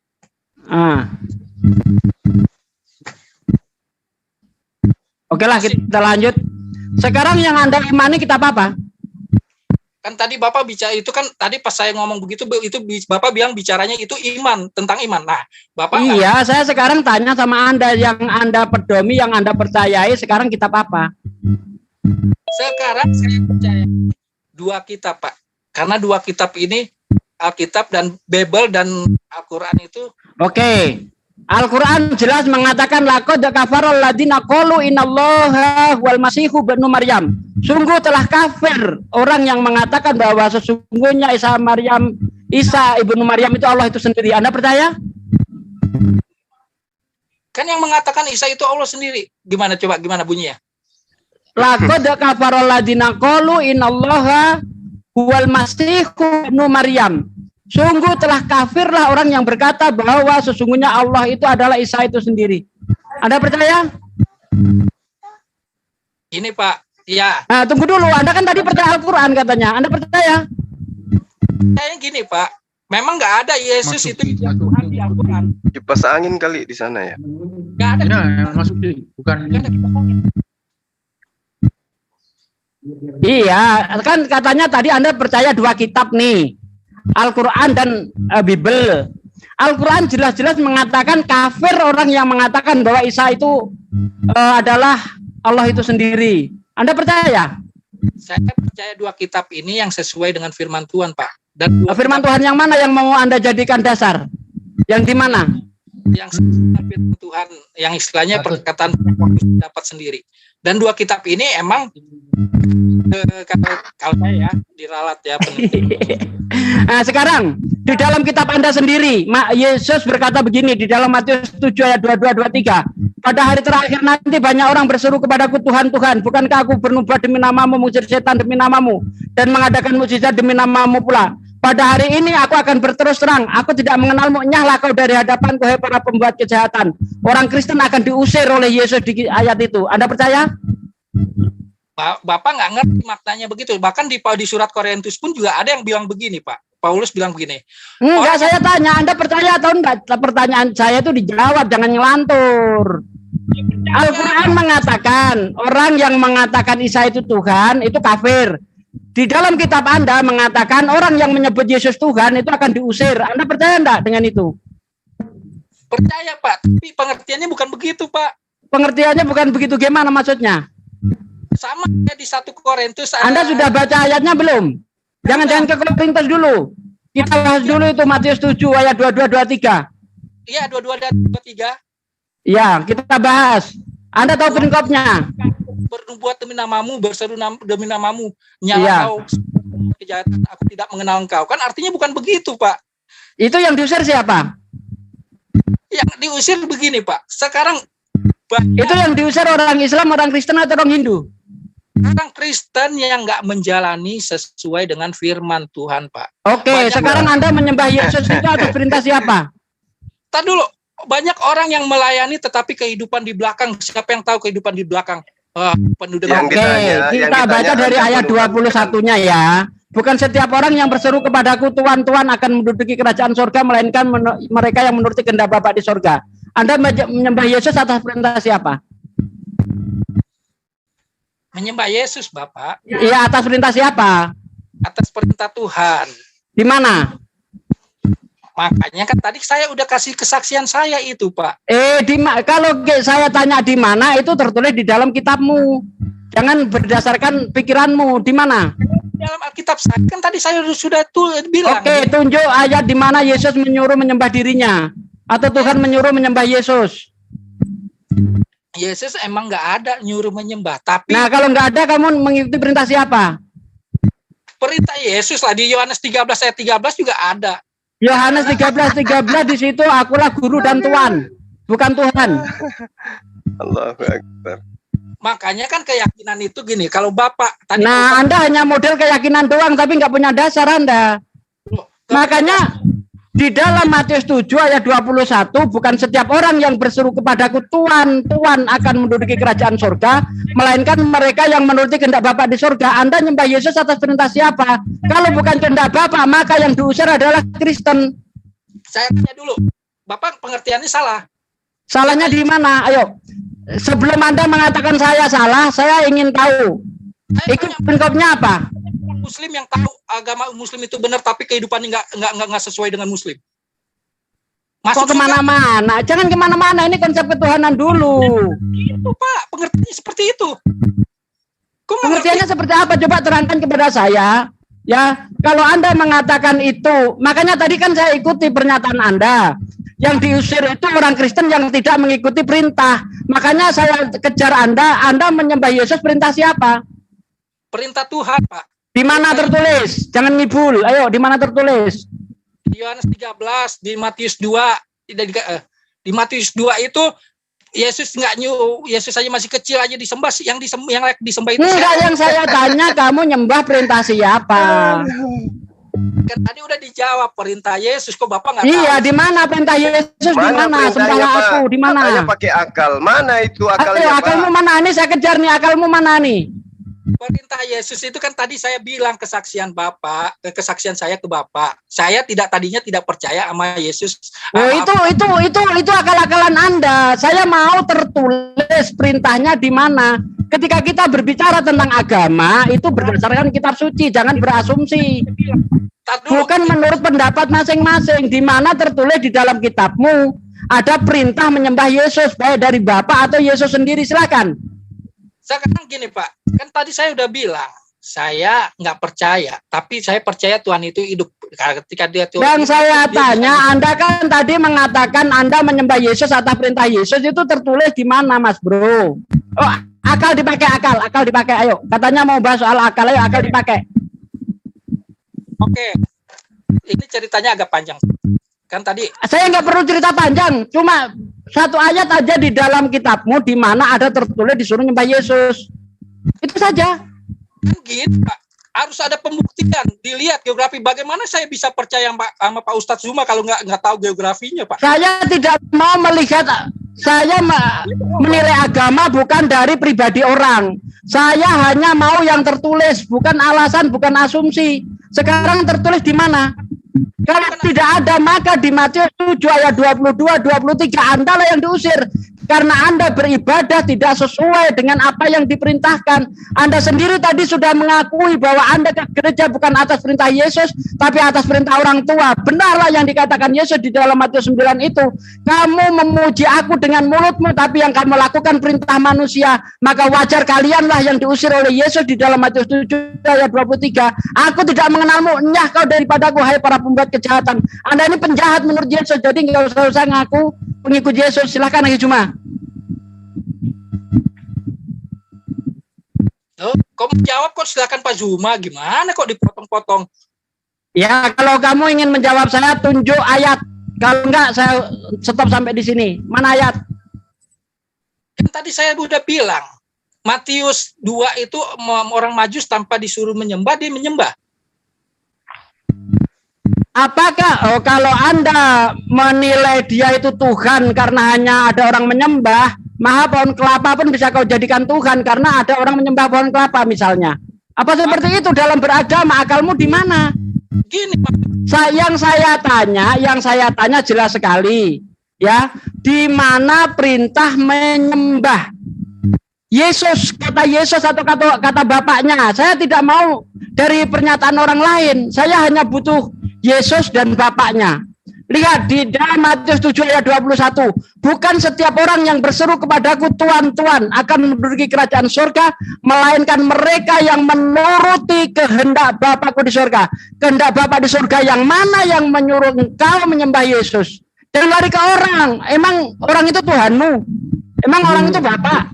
Tasnya begini aja, kalau nggak ada tertulis Pak, akui aja bahwa ini hanya dari diri saya sendiri. Datanya di Bible nggak ada gitu Pak. Biar cepat gitu loh.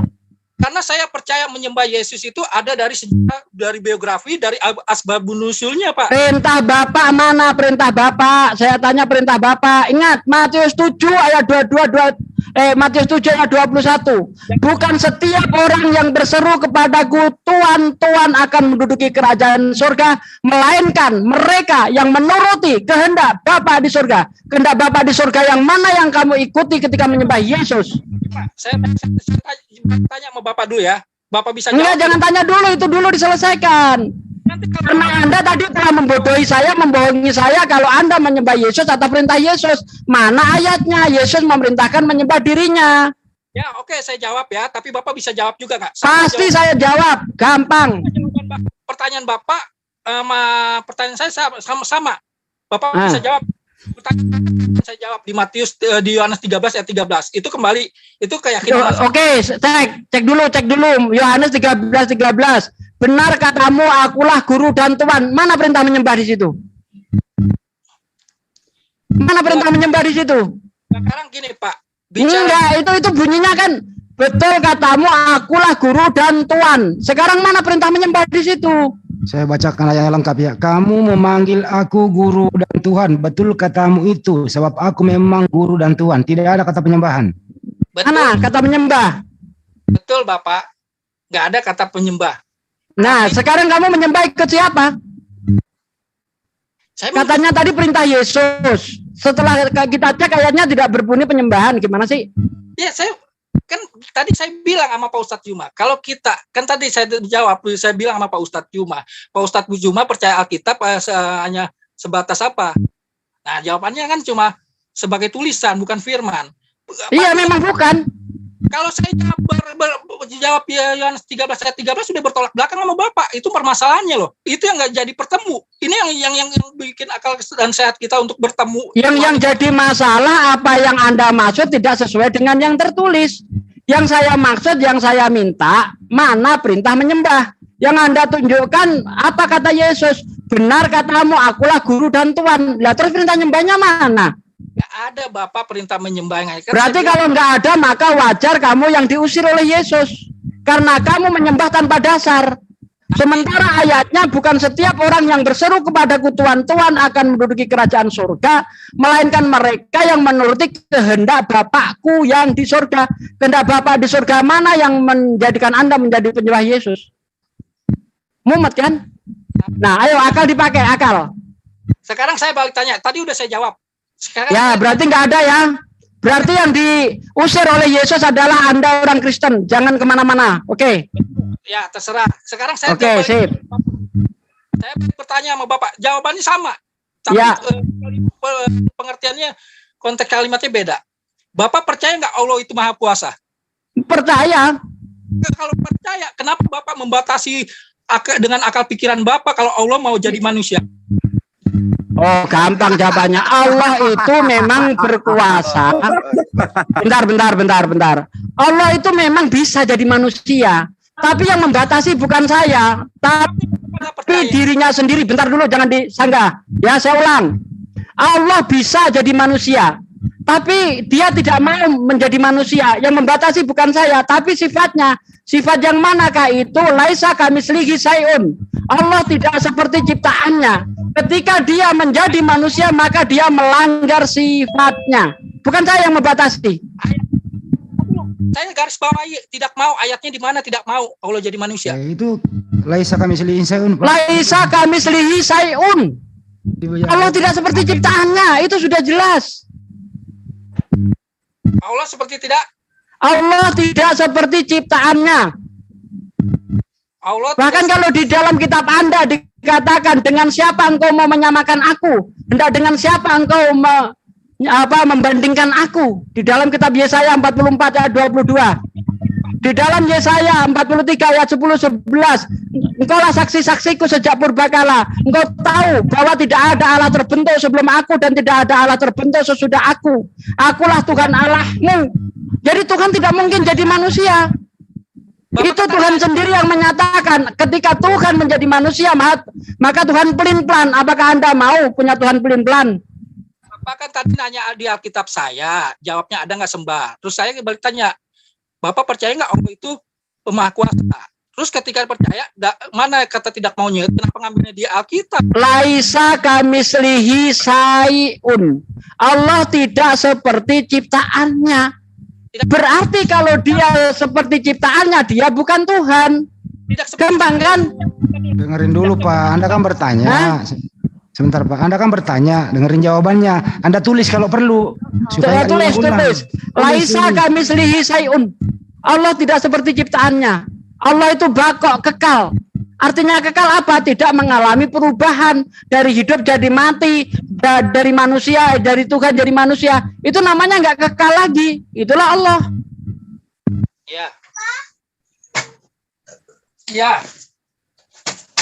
Nah, ini memang orang Kristen ini dekling saya lihat. Sabar Pak De. Lanjut terusin. Yang lain diam ya. Tidak seperti ciptaannya seperti apa Pak? Tadi saya mau tanya. Kalau tidak seperti ciptaannya ya jangan seperti apa. Kalau masih seperti apa berarti dia ciptaan. Seperti fisika atau seperti... Kalau masih seperti berarti dia ciptaan. Allah itu tidak seperti. Pertanyaan seperti itu berarti mengacu kepada ciptaannya. Kenapa saya katakan begitu? Karena yang saya lihat, yang saya dengar, yang saya raba itu semua ciptaan Allah. Sementara saya belum pernah melihat, meraba, mendengar yang bukan dari ciptaan Allah. Maka kalau kamu tanya kepada saya seperti apa, itu Anda mengarahkan kepada saya bahwa Tuhan itu seperti makhluk. Sementara Allah laisa kamitslihi syai'un. Allah tidak seperti ciptaannya. Jadi maksudnya tidak seperti ciptaannya apa saya tanya? Loh, kalau apa ya? Itu nanti makhluk dia. Sementara Allah itu tidak seperti apa? Allah itu zat. Ya Allah itu zat. Zat itu pencipta zat. Dengerin dulu. Saya mau bergabung di makanya saya WA sama Pak Ustadz mengetahui benar. Bro izin bro, satu detik. Bro, manusia yang menciptakan manusia siapa bro? Bro, yang menciptakan manusia siapa? Ya, adalah Allah. Allah. Jadi Allah kalau menjadi manusia menjadi ciptaan nggak? Bukan begitu Pak. Tak jawab dulu aja. Yang menciptakan manusia siapa?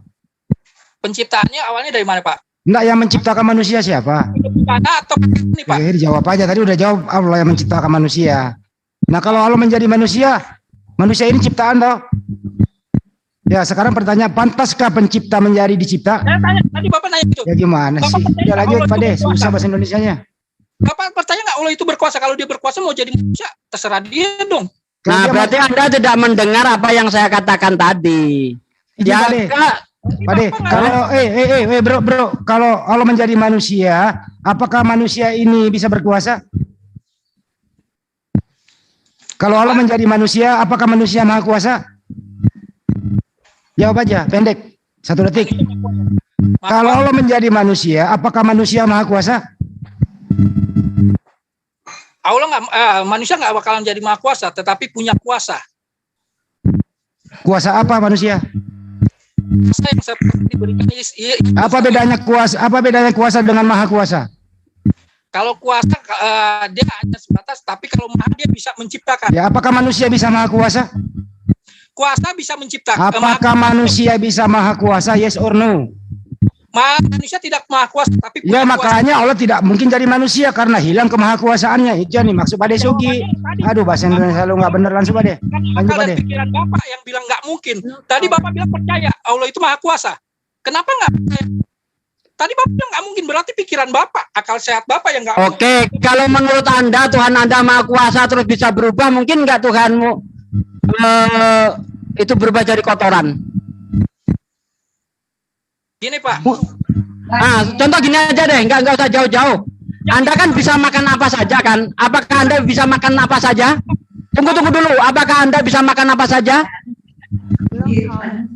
Apakah Anda bisa makan apa saja? Ya, maukah Anda makan kotoran? Ya nggak mau lah Pak. Nah, itulah Allah. Ya, Allah bisa berubah jadi apa saja bisa. Tapi kenapa dia tidak mau berubah? Karena bertentangan dengan kodratnya. Anda bisa makan apa saja, bahkan kotoran bisa kau makan, tapi kenapa nggak kau makan? Karena tidak sesuai dengan kodratmu. Paham? Kan tadi Bapak percaya Allah bisa maha kuasa. Maha kuasa, saya percaya kamu bisa makan apa saja sama. Oh ya Allah, bicara Allah. Nah, iya, ini saya analogikan kepada Anda. Anda bisa makan apa saja, bisa. Tapi apakah Anda mau makan kotoran? Tidak. Kenapa? Karena itu bertentangan dengan kodrat Anda. Sama dengan Allah bisa berkuasa, bisa menjadi apapun, tapi itu bertentangan dengan kodrat dia. Bertentangan dengan fitrahnya. Apa fitrah Allah? Laisa kamitslihi syai'un. Allah tidak seperti ciptaannya. Anda bisa makan tai? Bisa. Tapi apakah Anda mau makan tai? Tadi saya tanya sama Bapak. Nah, Anda bisa makan tai, tapi apakah Anda mau makan tai? Ciptaannya seperti apa, Pak? Tadi saya belum jawab. Saya belum dapat jawaban dari Bapak. Ciptaannya ya Anda itu ciptaannya. Kenapa? Enggak, Allah semua yang ada ini. Semua yang ada ini ciptaan Allah. Iya, tahu. Nah, yang kamu maksud apa? Gini aja deh pertanyaannya bro, ini singkat ya. Pantaskah sang pencipta menjadi sama dengan ciptaannya? A, pantas, B, tidak pantas. Coba dijawab deh, biar cepat. Pantaskah sang pencipta yang maha kuasa ini sama dengan yang diciptakannya? A, sama, B, tidak. Atau pantas atau tidak? Ini aja bro, biar lama daripada muter-muter. Saya ulang sekali lagi. Ya, pantaskah yang maha kuasa ini, sang pencipta ini, sama, dia bisa sama dengan ciptaannya? A, pantas, B, tidak pantas. Ini aja. Makanya gini, misinya Allah jadi manusia itu Bapak harus tahu. Bukan itu yang saya minta, bukan misi. Pantaskah sang pencipta yang maha kuasa ini bisa sama dengan ciptaannya? Pantas aja, Pak. Pantas aja. Pantas. Pantaskah Anda makan tai? Biarin Pak De. Kalau pantas, ya. Kalau pantas, artinya Yesus yang Anda tuhankan itu, apakah Yesus maha kuasa waktu ada di muka bumi? Maha kuasa, Pak. Buktinya itu maha kuasa. Baik. Oke, ya udah maha kuasa, pendek-pendek aja. Apa yang dikuasai Yesus waktu Yesus umur 1 hari? Tadi apa yang dikuasai Yesus waktu Yesus berumur 1 hari? Ceritanya belum ada, Pak. Apa yang dikuasai Yesus waktu umur sehari? Saya belum dengar, Pak. Berarti kalau sang pencipta menjadi manusia, dia pernah kekosongan kemahakuasaan kecuali menguasai tete ibunya. Paham? Saya belum pernah dengar yang 1 hari berkait. Enggak. Normalnya manusia itu dia pasti menguasai tete ibunya, bro. Akui aja dulu. Tapi gini, Pak. Gini ya. Ntar dulu, Pak. Saya jawab. Di Yohanes 21 ayat 7. Muter lagi. Lanjut, Pak De. Saya Bang Handi. Ya, silakan. Oke, kawan saya terima kasih ya. Anda belajar untuk akal-akalan di sini. Anda mengakui Tuhan itu maha kuasa. Dengar, jangan nyolot terus. Misionaris tidak laku di sini. Saya tanya dulu. Anda menguasai, Anda mengatakan Allah itu maha kuasa. Pertanyaan saya kepada Anda, apakah Allah maha kuasa itu pernah berhenti kemahakuasaannya barang 30 hari atau 30 tahun? Pernah nggak? Kuasanya nggak pernah berhenti, Pak. Berarti dia nggak bisa menjadi makhluk kan? Bisa jadi makhluk. Loh, berarti Kan tadi kekuasaannya bisa berhenti. Kan tadi Bapak siapa tuh nanya, maha kuasa sama kuasa sama nggak? Beda nggak? Nggak usah terlalu banyak akal-akalan. Saya tanya, apakah Tuhan pencipta langit dan bumi ini pernah tidak pencipta langit dan bumi ini kehilangan kekuasaan? Kehilangan kekuasaan? Enggak. Ya. Terus yang mengatakan aku tidak dapat berbuat apa-apa dari diriku sendiri itu siapa? Yesus. Apakah itu Tuhan yang maha kuasa? Ya. Hah? Berarti Tuhan pernah kehilangan kemahakuasaan? Gini Pak. Mau jualan obat apa lagi? Ini orang saraf ini, butuh obat. Anda mengatakan Nggak, Tuhan tadi itu mau maha pakai kuasa akal. dan Tuhan tidak pernah kehilangan kekuasaannya. Tuhan Anda selama 30 tahun, 33 tahun itu kehilangan kekuasaan. Dia tidak tahu apa-apa. Bahkan melawan rasa ngantuk aja, rasa lapar aja Tuhan Anda nggak bisa. Berarti Tuhan di dalam keimanan Anda pernah kehilangan kekuasaan. Nah sekarang apakah Anda masih waras? Low power. Anda masih sehat? Masih sehat Pak.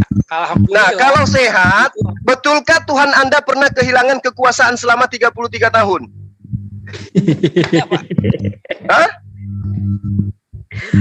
Pernah? Tuhannya kabur dari bumi dari 13 sampai 29 tahun. Itu kuasa itu. Pernah, Pak? Jangan dulu. Belum lagi kita tidak tahu apa yang dilakukan Tuhan Anda ketika usia 14 tahun sampai usia 29 tahun. Kata seseorang Kristen, tokoh Kristen yang mengatakan Tuhan Anda pada masa itu menjadi tukang mebel. Apakah dia masih maha kuasa pada saat itu, Pak? Tetap kuasanya ada Pak, nggak berubah dari dulu. Enggak, yang saya tanya, apakah Tuhan Anda ketika dia menjadi tukang mebel masih maha kuasa? Masih Pak. Dari mana Anda bisa mengetahui bahwa masih, sementara berkata-kata pun bukan dari dirinya sendiri? Aku tidak berkata-kata dari diriku sendiri. Mana kekuasaannya? Aku tidak berkata-kata dari diriku sendiri. Itu Ya. bicara dalam Kekuasaannya mana? dia dalam segi manusia, tapi dalam segi Nah, berarti Tuhan Anda pernah pensiun menjadi Tuhan karena dia menjadi manusia, betul? Bapak pernah lihat gak Pak Jokowi waktu belanja obat apotik, Pak? Dia punya kuasa. Pernah, iya. Pak Jokowi belanja apotik menggunakan baju laki-laki, nggak pernah pakai daster. Tetap aja dia Jokowi. Kenapa rupanya? Kenapa rupanya Jokowi pada saat dia beli apotiknya obat di apotik? Punya kuasa nggak? Tapi dia waktu naik pesawat dia di kelas biasa. Padahal dia seorang presiden atau dia punya kuasa nggak? Cuma kekuasaannya dia nggak pernah pakai waktu momen-momen apa yang dia jalankan untuk misinya. Jokowi bukan Tuhan, ngapain ke sono sih? Anda mendudukkan Tuhan sama seperti Jokowi gitu, Tuhan Anda. Sekarang ketika Tuhan Anda yang adalah Jokowi duduk di tahta kepresidenan, bisa nggak dia memerintahkan Amerika? Mana orangnya nih?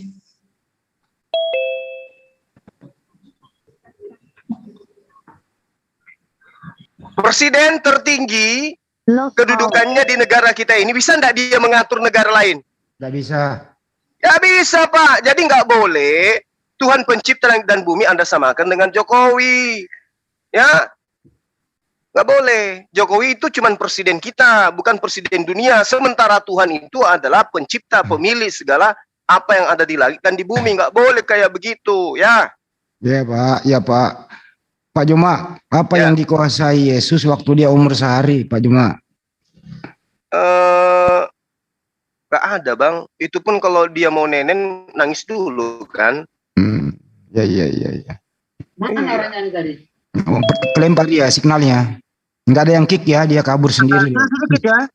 Sebentar ya. Dia pergi sendiri tanpa ada apa-apa ya. Sepertinya dia sulit untuk berdiskusi pakai akal sehat, kecuali dengan akal-akalan dan imani dan halu. Gitu Ya, dia. sorry ya Pak Jokowi, sorry yang bawa-bawa Anda itu yang tadi bukan saya. Ya. Ini masuk lagi.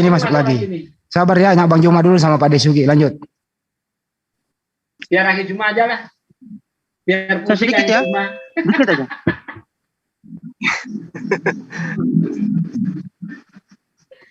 Silakan Pak Tarsina. Pak Tarsina. Putus.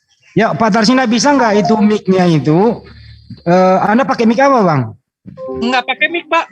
Sudah kayaknya Bang Andi. Sudah aman. Ya, sudah bagus sekarang. Oke, lanjut Bang Juma. Yang lain standby.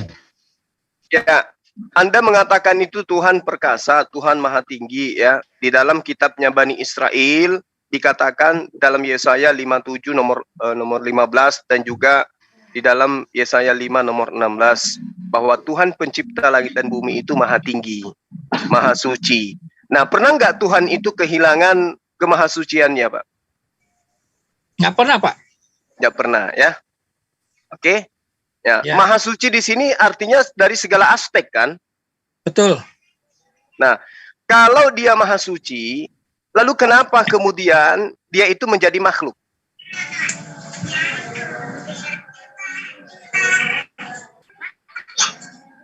Ya itu Pak. Saya yang jawab nih. Ya iya kan Bapak yang menuhankan makhluk. Kenapa mau jadi makhluk? Kan tadi kayak tadi saya bilang Pak. Saya bilang gini Pak. Tadi Bapak itu yang sempat bilang, kamu mau makan kotoran. Kenapa dia? Nah, dia bisa aja jadi kotoran. Tapi misinya buat apa jadi kotoran? Dia bisa aja jadi binatang. Misinya buat apa jadi binatang? Makanya dia jadi manusia. Misinya untuk menyelamatkan manusia Pak. Jadi kalau dia kalau misinya mau menyelamatkan hewan, Tuhan Anda jadi hewan gitu? Hewan. Boleh dikatakan seperti itu Pak. Oh, jadi kalau Tuhan Anda ingin menyelamatkan babi, Tuhan Anda jadi?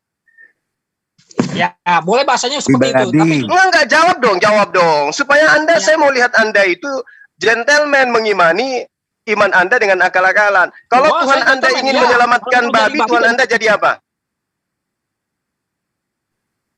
Jadi babi. Jadi babi. Nah, sekarang maha sucinya di mana? Sekarang maha sucinya di mana, Pak? Maha sucinya? Ya kan Tuhan itu maha suci. Di dalam Yesaya 57 nomor 15. Yesaya 5 nomor 16. Tuhan itu maha suci. Tuhan Anda jadi babi. Jadi manusia gitu, Pak. Maha sucinya jadi manusia itu dia nggak pernah melakukan kesalahan, Pak. Maha suci gimana, Pak? Dia sama ketuban sama itu sucinya di mana, Pak? Wah, kita kan bukan bicara secara lahiriah, karena lahiriah itu akan menjadi yang namanya maha suci semua aspek, Pak. Namanya juga maha suci, makanya yang dikatakan maha suci itu hanya Tuhan, bukan makhluk. Karena makhluk itu penuh dengan kotoran. Betul, Bapak. Makhluk itu penuh terus kalau betul, kenapa Anda mengatakan Tuhan Anda menjadi tidak maha suci? Yang diajarkan maha sucinya ini gini, Pak. Perintahnya kan, Pak. Bukan kotoran. Perintah. Nah sekarang kenapa Yesus itu disunat? Nah, sekarang saya tanya, Bapak mengimani Yesus kan? Ya, saya mengimani dia sebagai nabi. Sebagai nabi? Ya. Berarti semua yang dia lakukan juga harus diikutin dong Bapak. Bapak katanya disunat berarti diikutin sunat. Yesus dibaptis, Bapak kenapa nggak dibaptis? Baptis itu apa, Pak? Dimandikan. Dimandikan. Kami setiap hari itu mandi. Sebagai sah menjadi anak kerajaan Allah. Salah tujuan baptis Yesus bukan begitu. Salah bro, belajar dulu. Tujuan baptis Yesus itu. Yang salah pertama, saya tanya, Anda Kristen Islam? Lu ngerti nggak tujuan baptis Yesus? Saya pengikut Yesus pastinya. Saya pengikut Yesus. Kalau pengikut Yesus dibaptis. Terus kedua gini, di ajaran Bapak, Yesus mengajarkan tidak kawin cerai. Di ajaran Bapak, sunnah hukumnya untuk mempunyai istri lebih dari satu. Iya, terus bertolak belakang, Pak. Boleh, bro. Di mana Yesus mengajarkan cukup satu istri? Di mana? Di mana? Surat Maria. Dalilnya saya minta. Matius 19, Pak. Coba nomor berapa Matius 19-nya coba? Saya ikut Anda kalau ada ayatnya itu. Silakan. Enggak Cukup ada satu bro. istri, silakan. Lu kurang. Saya ikut, saya ikut Bang Handi. Iya. Saya jadi misionaris juga kayak Anda, biar bayarannya mahal. Kalau ada Saya jadi bawa tasnya Pak Yesus Juma. mengatakan cukup satu istri itu di mana? Diralat, saya bukan misionaris, saya Udah, nggak usah, Pak. Sekarang di Matius 19 nomor berapa? Kan berarti Bapak berasumsi. Iya diminta datanya Bang Juma, di mana Yesus Saya mengatakan tanya nomor 19-nya di mana, Pak? Saya bukan misionaris ya. Sekali Ya lagi udah, saya nggak apa-apa. Iya, sip. Anda memang bukan misionaris di sini, karena jawabannya nggak laku. sesuai dengan fakta, bukan asumsi. Ya, Loh, fakta gimana? Coba kasih fakta. Yesus mengajarkan cukup satu istri itu di mana? Ya tadi kan Bapak bilang saya misionaris, dibilang saya nggak usah terluka dengan bahasa itu. Banyak lah orang yang saya tahu. Oke, silakan. Ya, silakan. Matius 19 nomor berapa? Nomor 6, nomor 7, nomor 8, nomor 9. Yang mana? Nggak ada itu. Nggak Tidakkah ada. Ya Matius 19 ayat 4. Tidakkah kamu baca bahwa ia yang menciptakan manusia sejak semulanya menjadikan mereka laki-laki dan perempuan. Dan firman-Nya, sebab itu laki-laki akan meninggalkan ayah dan ibunya dan bersatu dengan istrinya, sehingga keduanya itu menjadi satu daging. Terus? Demikianlah mereka bukan lagi dua, melainkan satu. Karena itu apa yang telah dipersatukan Allah tidak boleh diceraikan manusia. Terus mana di situ cukup satu? Hah? Mana di situ cukup satu? Nah, jika mereka kata kepadanya demikian, dulu ya. Jika demikian, apakah sebabnya? Musa memerintahkan untuk memberikan surat cerai jika orang menceraikan istrinya. Kata Yesus kepada mereka, karena ketegaran hatimu Musa mengizinkan kamu menceraikan istrimu. Tetapi sejak semula tidaklah demikian. Ketika saya nikah sama istri saya, punya satu. Nggak punya ketegaran hati, nggak mungkin punya 2, 3, 4. Emang nggak ada. Mana itu satu, cuma dipersatukan. Ini kan ada ayat pembahasan seterusnya. Jadi kalau misalnya orang punya istri 3, 5, 10 dipersatukan bisa kan? Kan awalnya satu dulu Pak, nggak 2, 3, 4. Awalnya satu. Kalau Bapak punya satu, nggak macam-macam, nggak punya ketegaran hati, nggak mungkin jadi 2, 3, 4. Dalilnya cukup satu yang kuminta. Kalau di Al-Quran kan jelas kitab ayatnya cukup satu istri. Cukup satu istri. Iya, di Al-Quran cukup satu istri, dalilnya ada. Nah sekarang di kitab Anda cukup satu istri, mana dalilnya? Kata siapa Pak? Di An-Nisa 3 itu kalau nggak salah saya baca 2, 3, 4 itu Pak. Ya, kata terakhirnya ada, kata-kata terakhir. Adil cukup satu saja. Itu ada ayatnya itu. Kalau adil kan? Iya, kalau adil. Sekarang saya bagi gini Pak. Wah, enak banget jadi agama Islam. Yang memang enak, siapa bilang susah? Enak Pak. Banget. Kalau adil bisa 2 dan 3. Tapi saya tanya sama dari pihak perempuan, maukah pihak perempuan walaupun adil diduakan? Mau buktinya ada, mau. Banyak yang mau, banyak. Kalau Bapak punya adik perempuan, dengerin dulu, kalau punya adik perempuan saya akan adilkan. Ada nggak adik perempuan Anda saya akan adilkan? Mau nggak? Bapak tahu nggak kedalaman hati orang? Kata siapa bilang mau? Kalau bukan karena terpaksa. Siapa yang bilang terpaksa? Siapa ada yang terpaksa? Mana buktinya? Mana terpaksa? Mana ada yang terpaksa? Saya Pak, saya ini banyak temuin teman-teman saya. Ya, siapa namanya temannya? Bawa ke sini. Berarti teman Anda itu melanggar karena dalilnya di situ kan harus berlaku adil. Sekarang iya, teman saya juga yang Kristen itu istrinya mengeluh loh ya karena suaminya itu kompeten. Nah, ini bagaimana menyelesaikan permasalahan rumah tangga di kekristenan? Kalau salah satu pihak tidak punya anak, salah satu pihak impoten, itu gimana itu?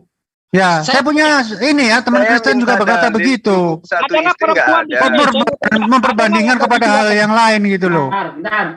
Ya di Kristenan itu kan ya biasa, wajar lah mereka nggak kenal masalah perkawinan. Karena tuannya sendiri kan jomblo.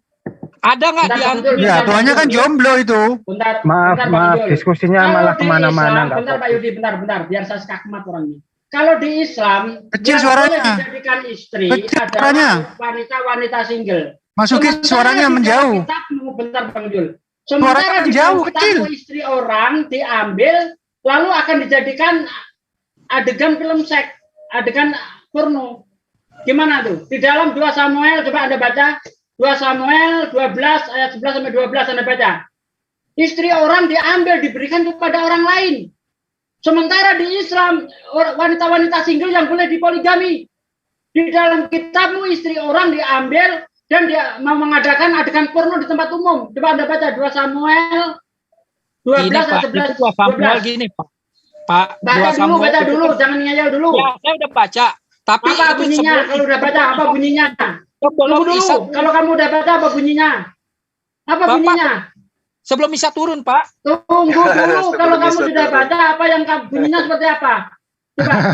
Jangan tipu-tipu di sini. Kalau kamu sudah baca, bunyinya seperti apa?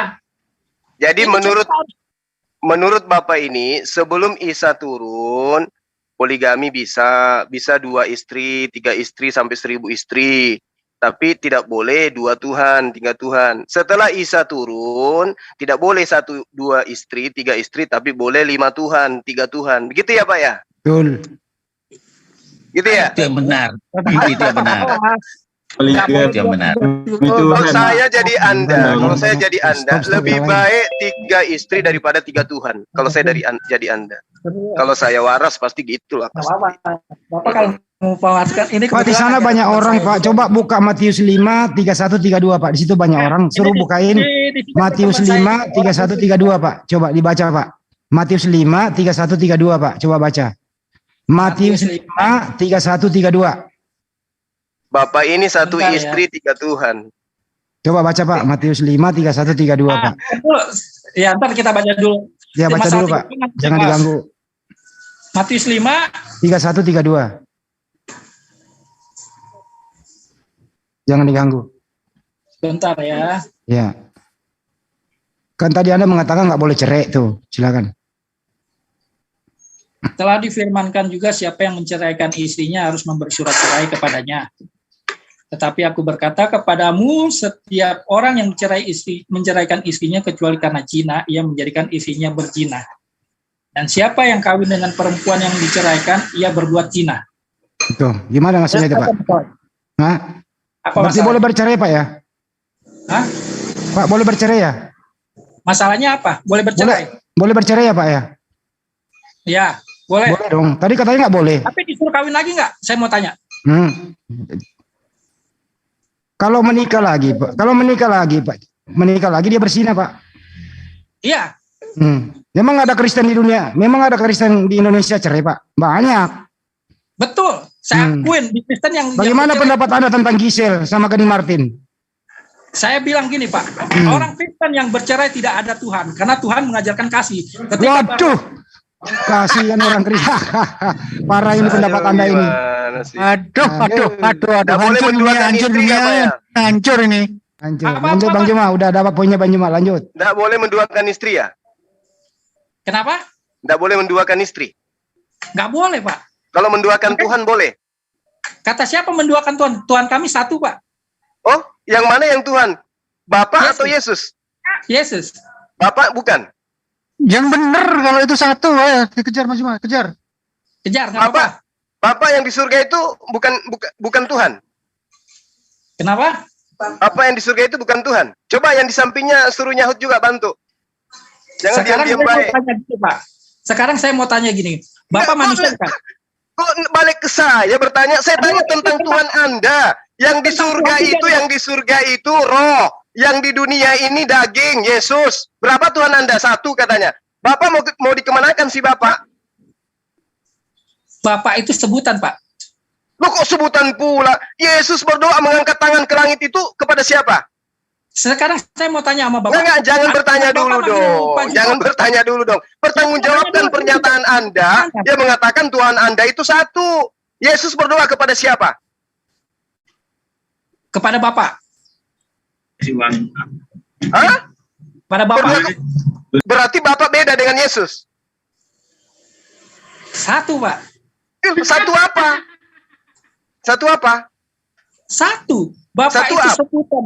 Dia berdoa dalam keadaan manusia, Pak. Ingat, berdoa Pak. Kepada siapa? Kepada Bapak itu dia mencontohkan kepada manusia-manusia itu, Pak. Bapak itu manusia. Bapak itu manusia. Bapak itu sebutan, Bapak. Enggak, Bapak itu manusia atau bukan? Bapak itu Tuhan. Nah, Yesus itu manusia atau bukan? Manusia 100%, Tuhan 100%. Oh gitu? Ya. Berarti Maria melahirkan 100% Tuhan? Ya. Berarti di langit tidak ada lagi Tuhan? Ya Allah. Sekarang saya mau tanya gini. Enggak usah bertanya dulu, pertanggungjawabkan dulu. Anda kan mengatakan istri Anda satu, Tuhan Anda satu. Ternyata Tuhan Anda itu 3, Pak. Bapak nggak beri saya kesempatan untuk jawab Tuhan tentang 3, Pak. Karena Bapak bertanya, bukannya menjawab. Saya jawab, makanya beri kesempatan dulu. Ya, Yesus berdoa kepada siapa? Boleh kasih jawab nggak? Yesus berdoa kepada siapa? Jawab ini dulu. Kepada Tuhan. Nah, Tuhan yang ditempati Yesus berdoa itu manusia atau bukan? Bukan. Tuhan yang di langit itu anak Maria atau bukan? Tuhan yang di langit apa di bumi? Yang di langit itu anak Maria atau bukan? Anak Maria secara manusia. Enggak, yang di langit itu anak Maria atau bukan? Bukan. Nah, kalau Yesus anak Maria atau bukan? Anak Maria. Sama enggak yang di langit itu yang bukan anak Maria dengan Yesus yang anak Maria? Proses, Pak. Berarti Tuhan Anda berkembang biak gitu. Tepuk jidat. Ini Pak. Tuhan Anda berkembang biak. Boleh saya kasih jawaban? Boleh silakan. Tuhan Anda berkembang biak gitu ya? Izin dong Pak. Jangan ya udah, silakan Anda akal-akalan. Silakan. Bukan akal-akalan, Pak. Pasti akal-akalan. Tengok aja nanti. Coba. Biarin Banyula kita dengerin. Yang di samping Anda aja itu senyum-senyum. Coba. Ayo bro, lanjut bro. Ya udah lanjut udah. Apa yang Anda mau sampaikan, silakan. Bukan akal-akalan, Pak. Coba kita lihat. Nah. Yesus itu adalah Tuhan. Tuhan itu adalah Yesus. Kenapa Tuhan mau jadi manusia? Saya bilang, ini kan pengalaman saya. Ya sah-sah aja kalau bertolak belakang dengan Bapak. Kan kembali lagi ke tema akal dan pikiran. Ketika pengalaman seseorang, pengalaman saya, pengalaman Bapak itu dicerna lagi. Nggak usah masalah didebatin. Udahlah, Tuhanmu itu 1 apa 3 itu aja diselesaikan, jangan lari kemana-mana. Oke. Manusia. Bapak Ustadz Yuma manusia bukan? Manusia. Saya manusia jelas. Benar. Anak Bapak manggil siapa? Bapak. Betul. Kalau di sini dipanggil Ustadz atau guru Anda? Saya dipanggil Bang, Abang Zuma. Bang, banyak macam kan panggilan itu, Pak. Iya, terus? Panggilan. Tapi tetap satu, manusia bukan, Pak? Ya, saya tetap manusia, betul. Tapi panggilannya ada berapa, Pak? Panggilan saya banyak. Banyak. Isa juga banyak panggilannya. Tetap ada Tuhan, manusia. Tuhan dan manusia. Oh, begitu. Iya. Jadi saya pernah berdoa kepada saya sendiri gitu. Sekarang saya mau tanya gini. Misalnya begini Pak, saya mau ke kantor nih. Saya minta dulu ke Bang Zuma. Bang Zuma, aku mau ke kantor ya. Gitu ya? Bang Zuma enggak waras. Saya izinkan Bang Zuma, saya izinkan. Waras enggak saya itu, Pak? Enggak waras, enggak. Gila itu namanya, Pak. Gila. Kayak begini, Pak. Ilustrasinya kayak gini, Pak. Saya mau tanya Bro Zuma. Ini Bro Zuma, saya mau tanya Anda. Ntar dulu. Ini sekelarin dulu Itarsina ini. Ntar dulu bro, Pak Karas. Oh dikeluarin. Ini banyak Pak. Dikeluarin. Ini Bro Handi. Ntar dulu bro, jangan dibantar sinanya belum kelar. Ya nanti kalau mau diskusi kita atur temanya. Ini kan dengan kita hormati lah narasumber Bapak siapa ini tadi ini? Bapak Tarsina. Kita hormati dulu. Silakan Mas Zuma. Ya, saya punya gelar. Ada Bang Zuma, ada Sensei, ada dipanggil Bapak, dipanggil Abad, dan seterusnya. Nah, terus apakah kemudian gelar-gelar itu mengikuti jasad saya berubah-ubah gitu? Gelar-gelarnya jangan pengung. Ya. Gelar-gelarnya mengikuti, kuasanya juga mengikuti. Nah, Bapak itu roh atau manusia? Kalau yang dilihat manusia, Pak. Bapak yang di surga itu roh atau manusia? Oh, kira nanya ke saya. Roh, Pak. Nah, roh berubah menjadi manusia daging Yesus, betul? Ya. Begitu ya? Nah, saya yang Anda jadikan analisa tadi, ya, analogi, apakah saya pernah berubah? Apanya? Ya, diri saya, apa saya pernah berubah, Pak? Bentuknya gitu. Iya, apakah saya pernah berubah? Enggak. Berarti Anda salah mengambil analogi ke saya. Iya kan? Kan gitu ya Pak ya? Oke. Nah sekarang Yesus sendiri mengatakan Bapa itu bukan manusia dan bukan anak manusia. Anda percaya enggak itu? Yesus mengatakan Bapa itu bukan manusia dan bukan anak manusia. Percaya enggak? Percaya. Nah, terus kenapa Anda mengatakan bahwa anak Maria itu adalah Tuhan? Kenapa saya udah kasih tahu kesaksian saya. Berarti Anda berarti saudara enggak percaya Yesus. Kan tadi kalau emang Bapak nggak percaya itu kan terserah Bapak, itu kan kembali bukan. judul tema. Anda yang tidak percaya terhadap pengajaran Yesus yang mengatakan Bapa itu bukan manusia dan bukan anak manusia, kan gitu. Ya.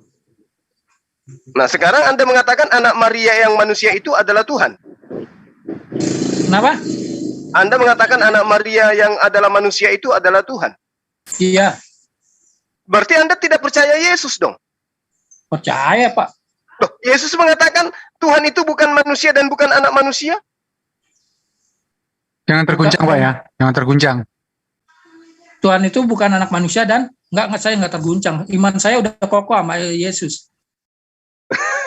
Yesus mengatakan Tuhan itu bukan manusia dan bukan anak manusia. Melawan kata Yesus dia ini. Tapi Anda mengatakan, jangan framing dong. Tapi jangan Anda framing, mengatakan saudara saya begitu. Maria itu melahirkan Tuhan. Maria itu Tuhan atau bukan, Pak?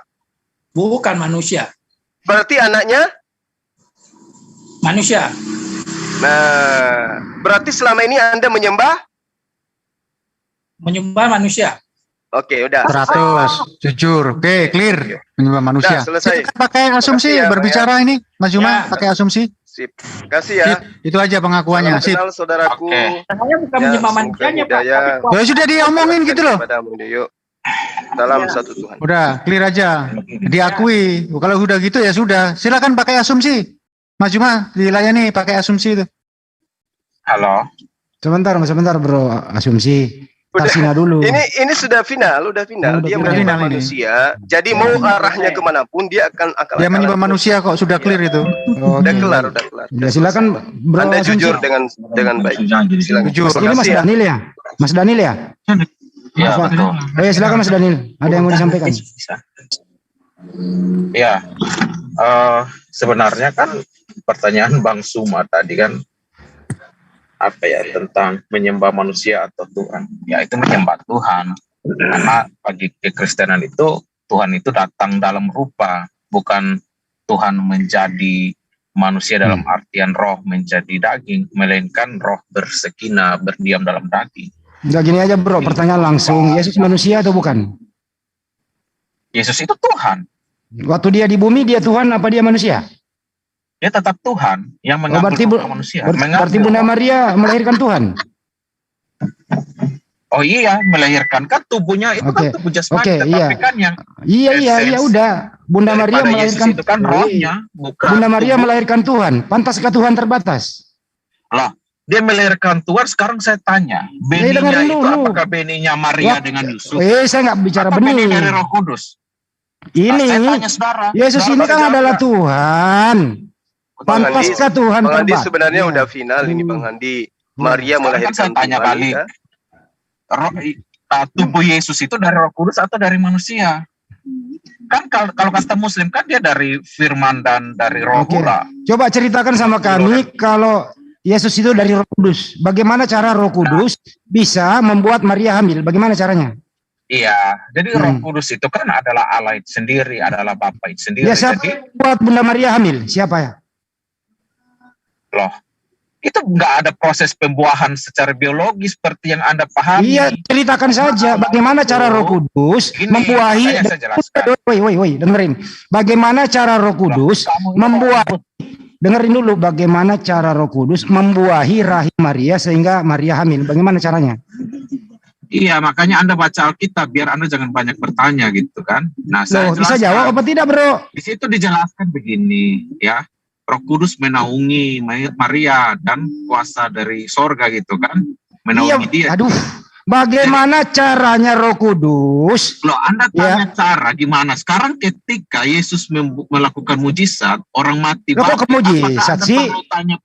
Bagaimana cara Roh Kudus? Bagaimana prosesnya Roh Kudus masuk ke rahim Bunda Maria, kemudian Bunda Maria hamil? Bagaimana prosesnya?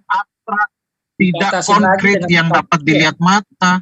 Yang abstrak itu, ya, tunggu ya, sorry sebentar. Nah, gini aja deh pertanyaannya, siapa yang berkuasa, yang berkehendak atas hamilnya Bunda Maria? Siapa? Jadi begini, bro. Nah, ini aja dijawab dulu. Siapa yang berkuasa dan berkehendak? Dengerin dulu. Gitu. Dengerin dulu, Bro Daniel. Di sini. Siapa yang berkuasa dan berkehendak atas hamilnya Bunda Maria? Siapa? Loh, kan Allah, bro. Roh Kudus. Roh Kudus itu Bapa. Jadi Bapa, bukan Yesus. Loh, Bapa dan Roh Kudus itu berbicara eksistensi Allah. Oke, saya di dunia ini. Saya peruncing pertanyaannya. Apakah Yesus, dengerin dulu, apakah Yesus ikut berkehendak berkuasa atas hamilnya ibunya? Oh iya, dia yang berkehendak. Berarti Yesus berkuasa atas hamilnya ibunya. Memang dia yang mau datang ke bumi. Kalau bukan dia, siapa yang Astagfirullah. Yang lain itu di mana? Jadi anak kandung berkuasa atas hamilnya ibu kandungnya. Nabi bilang saya begini, bilang pindah bukan Filipo, saya bisa bersuami. Artinya bukan kehendaknya dia untuk hamil, tetapi apakah Tuhan pokoknya di tempat makan makan. Singkat lo, bro Daniel lo pasti puyeng, bro Daniel puyeng. Sedang hilang, mute dulu. Puyeng lo. Puyeng nih kalau lo bahas ini puyeng, yakin. Masih blunder kemana-mana. Tapi tadi udah dijawab sih bahwa ya Yesus itu berkuasa penuh. Dan Yesus yang berkehendak atas hamilnya ibunya.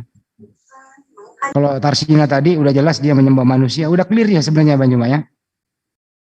Udah clear. Udah kelar bahwa ajaran Kristen itu memang pagan. Udah kelar itu. Loh, Tuhannya manusia. Tuhannya dilahirkan manusia itu saya pagan. Selesai. Kamu ustadz tapi nggak tahu apa-apa gitu. Jadi saya ajarin kamu. Nggak boleh, kamu nggak tahu apa-apa. Bang Juma lebih pinter. Kamu bisa baca nggak original teks Bible-mu, bro? Nggak bisa begitu. Nggak bisa nggak tahu apa-apa. Pagan itu apa? Nah, sekarang kalian semua di Muslim sini, saya tantang kalian, pagan itu apa? Paganisme itu apa? Pagan? Kamu nggak bisa jelaskan, jangan banyak. Pagan itu yang mengatakan Trinitas itu pagan. Jawabannya gampang kan? Secara definisi aja, konseptual aja nggak bisa. Ya pagan itu, ya anak cabangnya pagan itu adalah Trinitas. Gimana? Nggak usah jelasin. Itu jawabannya kenapa memang? Salah itu jawaban. Jawabannya salah tuh. Berarti ada incest ya? Ya kurang lebih begitu. Itu bro, lu tanya apa itu pagan? Pagan itu subbagian daripada Trinitas, itulah pagan. Ini jawaban pasti loh. Yang minta penjabaran saya jabarin. Bang Juma bisa jabarin secara rinci dan terperinci ke akar-akarnya. Bisa. Silakan jelaskan Bang Juma. Apa itu pagan? Apa mengarah ke Trinitas? Yang lain diam, Bang Juma jelaskan, silakan. Pagan itu banyak Tuhan. Ya. Itu namanya pagan. Menuhankan sesamanya makhluk itu pagan. Seperti Krishna, Horus, Hercules, Pedon, Atis, itu pagan itu.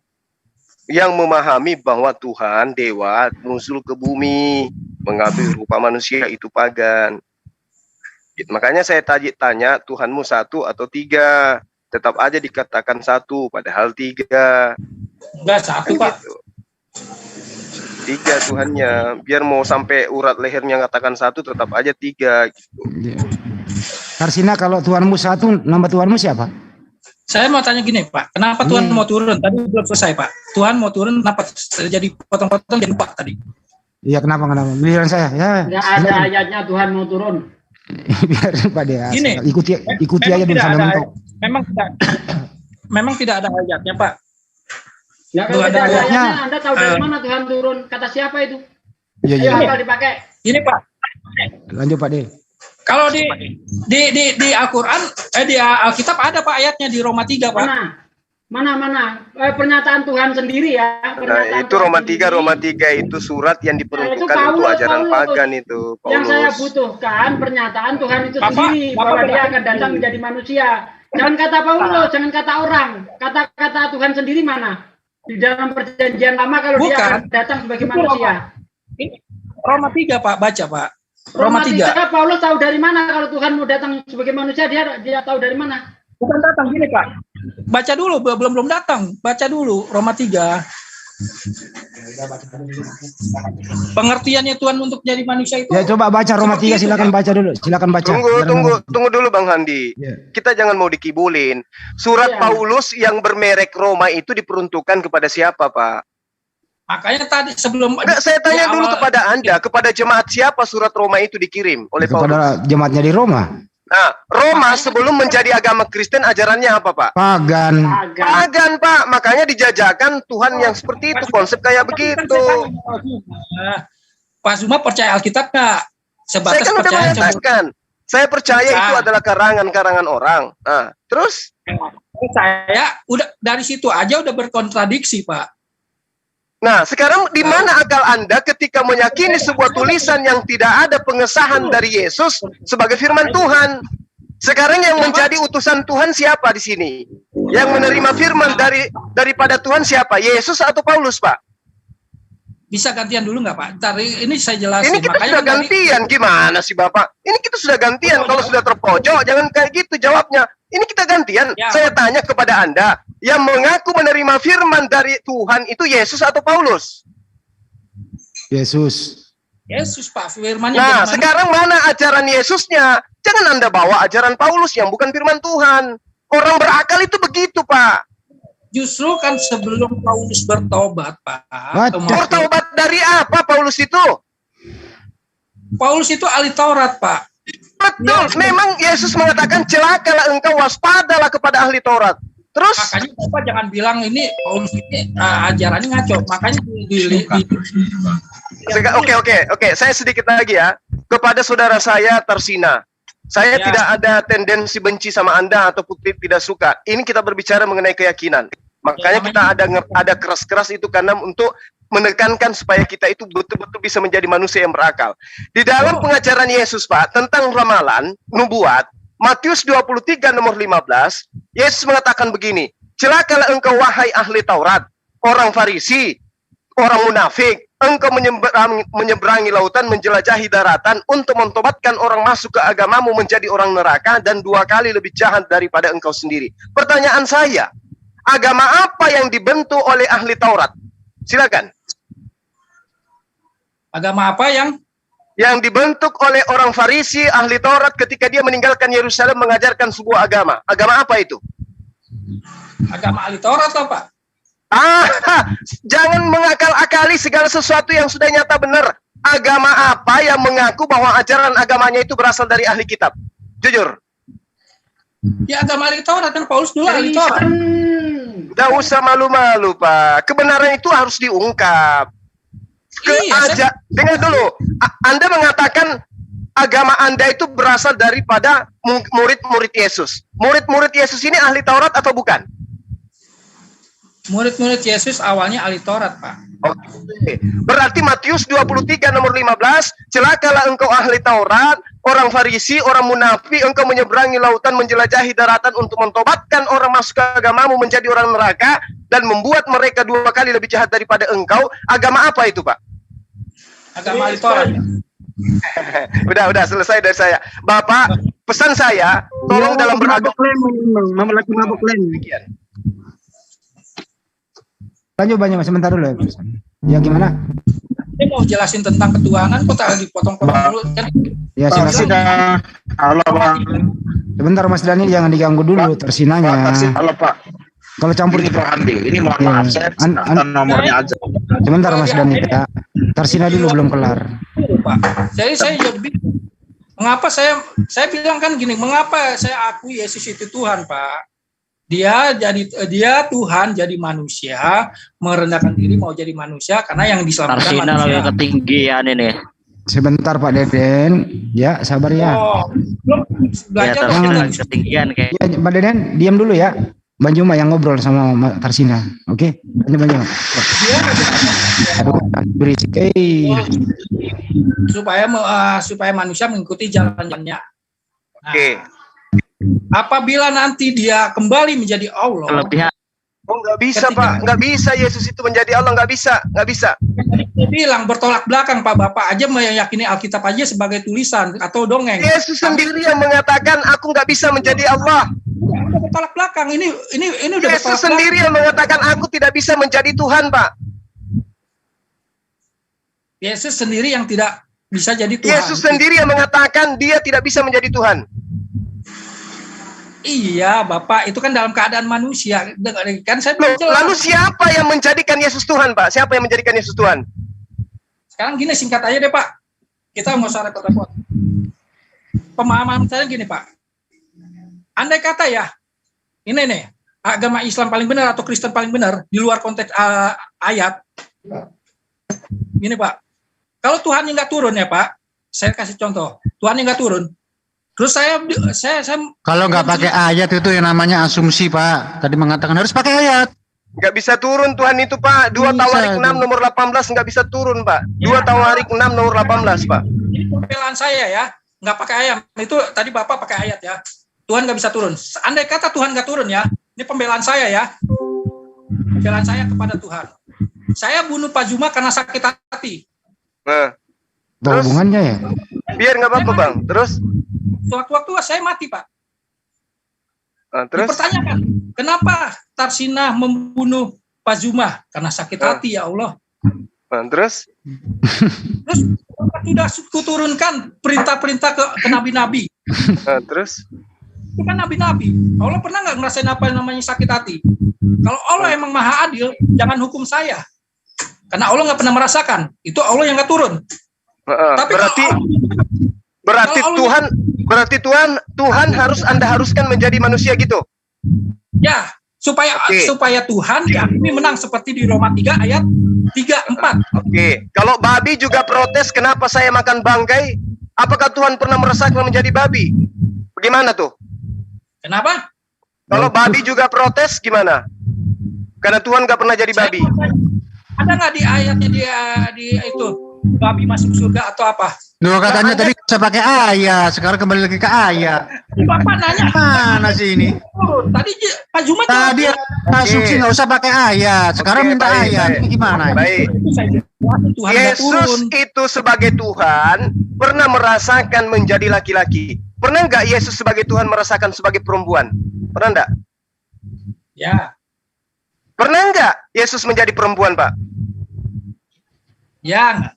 Yesus nggak pernah jadi perempuan. Adil nggak tuh Tuhan? Adil nggak kalau dikatakan harus menjadi manusia tapi nggak pernah menjadi perempuan? Yesus nggak pernah merasakan haid? Ya. Adil nggak tuh? Ya. Berarti supaya adil, Yesus harusnya datang lagi dalam wujud perempuan, betul? Ya. Oke, ya tunggu aja Pak, nanti ada Yesus muncul dalam bentuk perempuan, tunggu aja. Kalau begitu, kalau itu yang Anda mau. Oke, saya kira sudah cukup dari saya ya.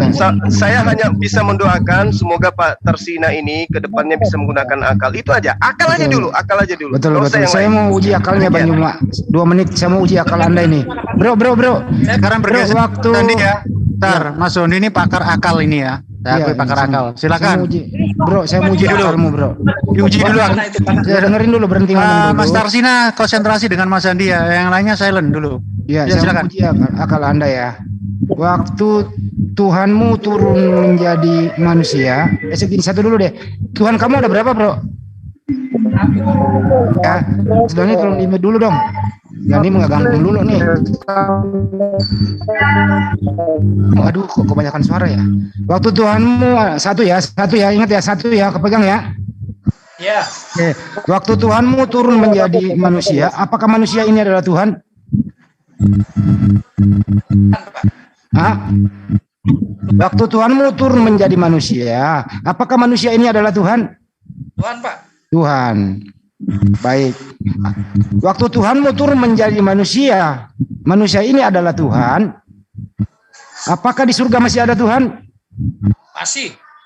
Ada berapa Tuhan? Ada satu. Nah, Tuhannya berada di sebentar dulu jangan disambung. Kalau ada satu Tuhan, di mana posisi Tuhan itu? Apakah ada di Yesus atau ada di surga? Pertanyaannya sama kayak gini, Pak. Jangan begini-begini, dijawab aja biar cepat. Tuhanmu adalah satu, turun menjadi manusia. Manusia ini adalah Tuhan.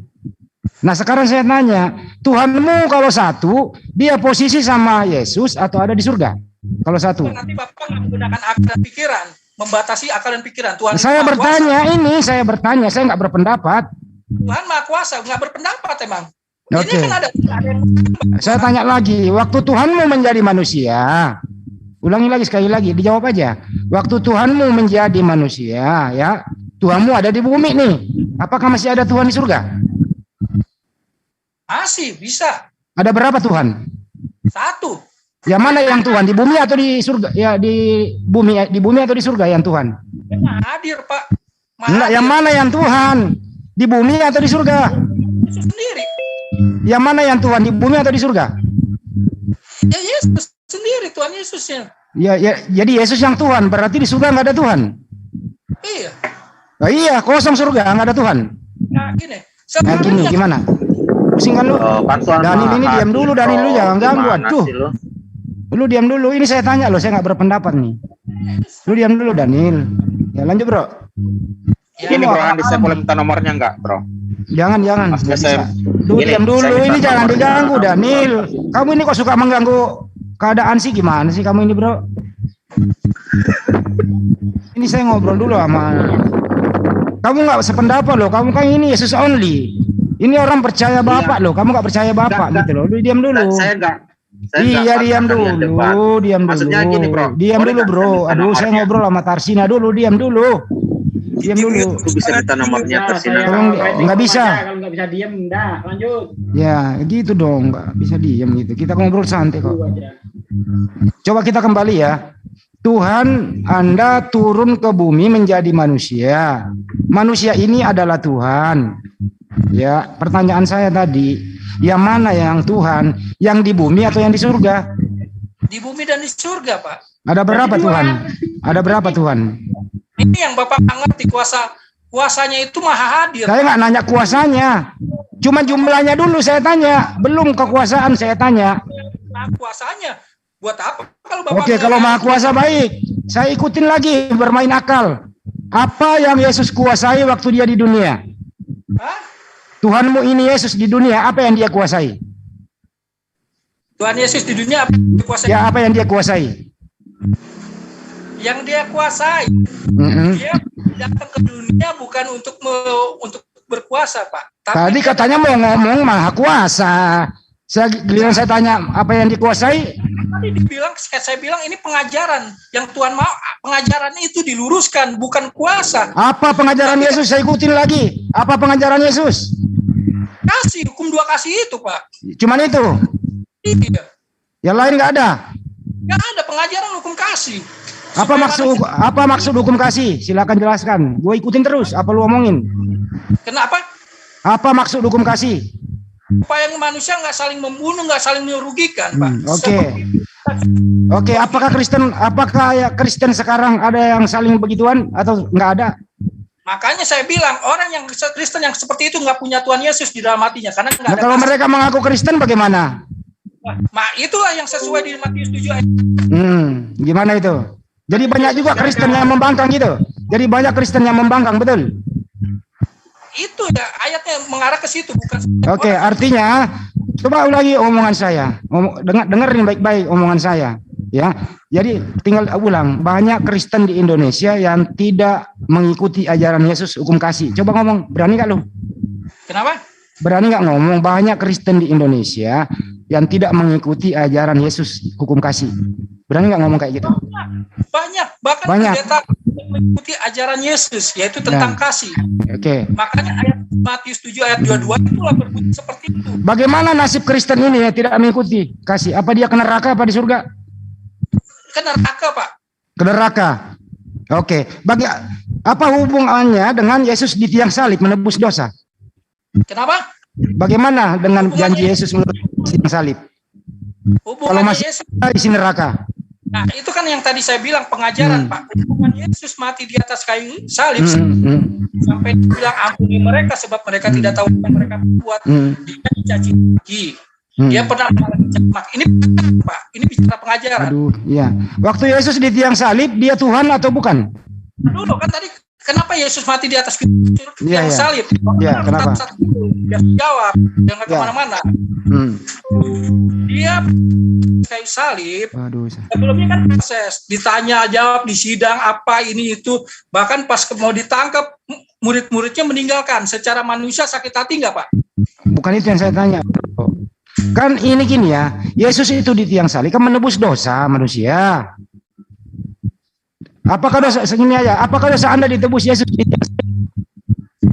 Dosa Anda ditebus dengan Tuhan Yesus. Dosa ente ditebus Yesus nggak di tiang salib?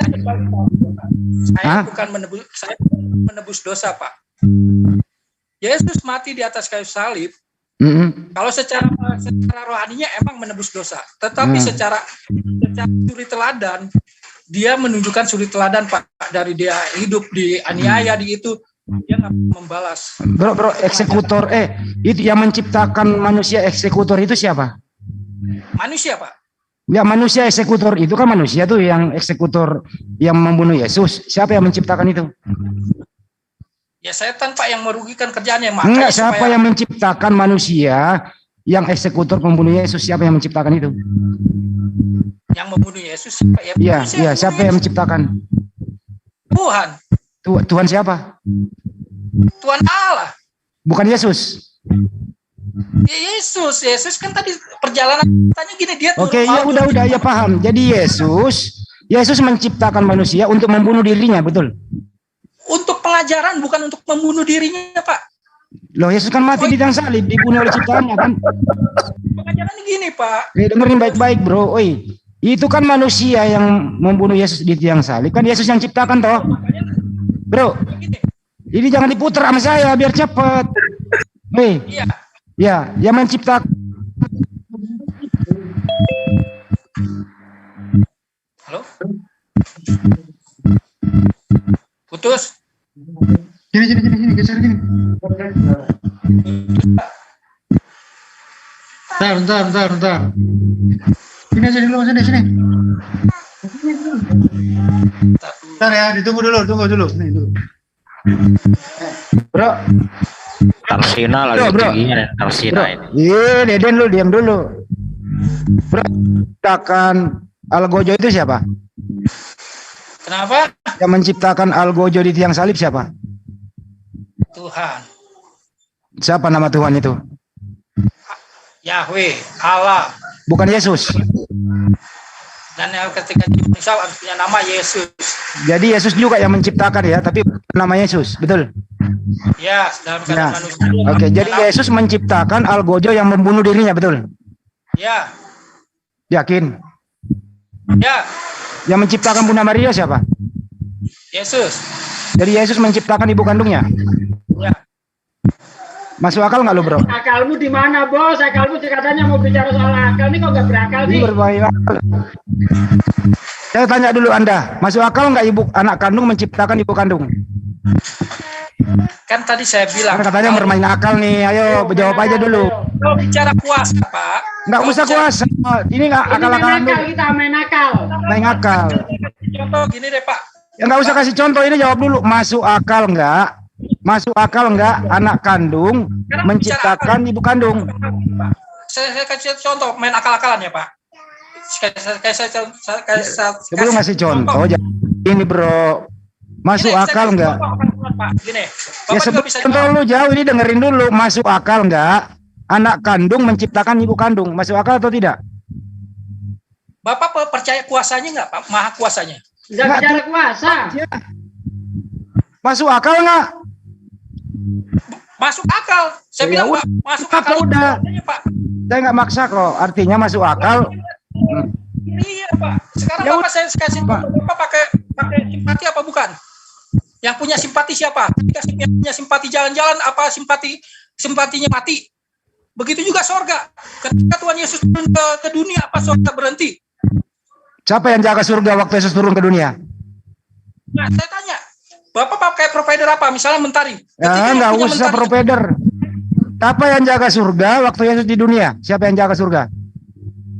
Tuhan Yesus sendiri karena kuasanya, Pak. Jadi dia berbentuk manusia menguasai surga. Bapak bisa lihat gini deh, Pak.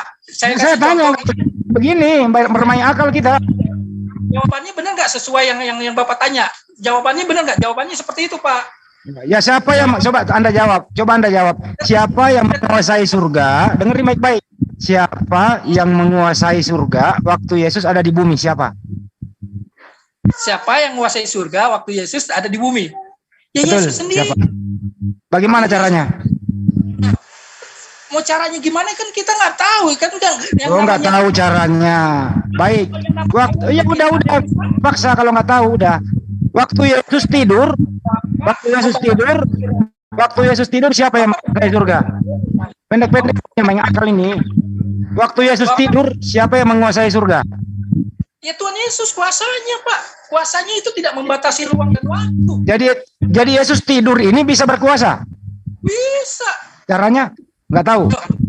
Bapak sekarang bicara caranya, kan bagi Tuhan tidak ada yang mustahil. Oke, tidak ada mustahil. Waktu Yesus masuk ke toilet, ke jamban, buang air besar, apakah, dengerin dulu. Ini main akal, dengerin dulu.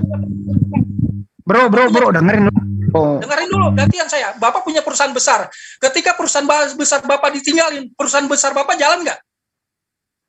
Jalan. Ya, terus apa hubungannya? Kuasanya. Oke, baik. Waktu Yesus masuk kamar mandi, buang air besar, bagaimana caranya menguasai? Perusahaan. Bagaimana sekedar itu Islam manusia, bagaimana ilahi. Bapak aja ya, perusahaan kecil aja. Bisa kemana-mana. Oke. Bagaimana Yesus itu? Ya, suaramu nggak jelas, bro. Terus waktu Yesus ini dalam kandungan, bro, bagaimana? Siapa yang menjaga alam semesta? Ibu kota Jakarta, bapaknya siapa? Suaminya siapa? Pertanyaan-pertanyaan itu seperti itu. Kalau dipikirin secara lahiriah, bingung, beda, bro. Pak. Beda sama kita dengan urusan Yesus, beda, nggak ada urusan, nggak nyambung. Bisa beda, sama semua. Jadi sama. Oh, jadi Anda mau mengatakan sama, Ibu? Gambaran yang bapaknya, anak tangga itu gambaran. Gimana? Anak tangga, ibunya siapa, melahirkannya di mana? Itu kan ilustrasinya seperti itu, Pak. Pak Tarsina tahu tidak kalau Pak Tarsina itu? Bro, ntar dulu belum kelar, Pak. Ini bermain akal. Sabar dulu aja. Jawabannya gimana? Kalau Allah turun sama Allah. Tadi saya sudah kasih ilustrasi, belum ada jawabannya. Pak Ustadz Juman ngomong-ngomong terus. Kau udah dijawab. Laisa kami selesai, udah dijawab tadi. Udah kali-kali. Jawaban kita singkat kok. Kembali kita bermain akal ya. Dengerin baik-baik. Ya, dengerin baik-baik. Dengerin dulu baik-baik. Waktu Yesus umur sehari, apa yang dia kuasai? Ya. Waktu Yesus umur sehari, baru berojol, baru keluar dari kandungan Bunda Maria, apa yang dia kuasai? Yang dikuasai. Saya nggak melihat kok. Saya kasih contoh.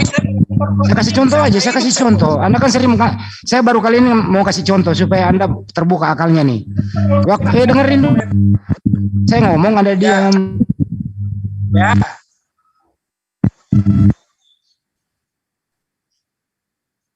Loh, kayak saya diam kok diam.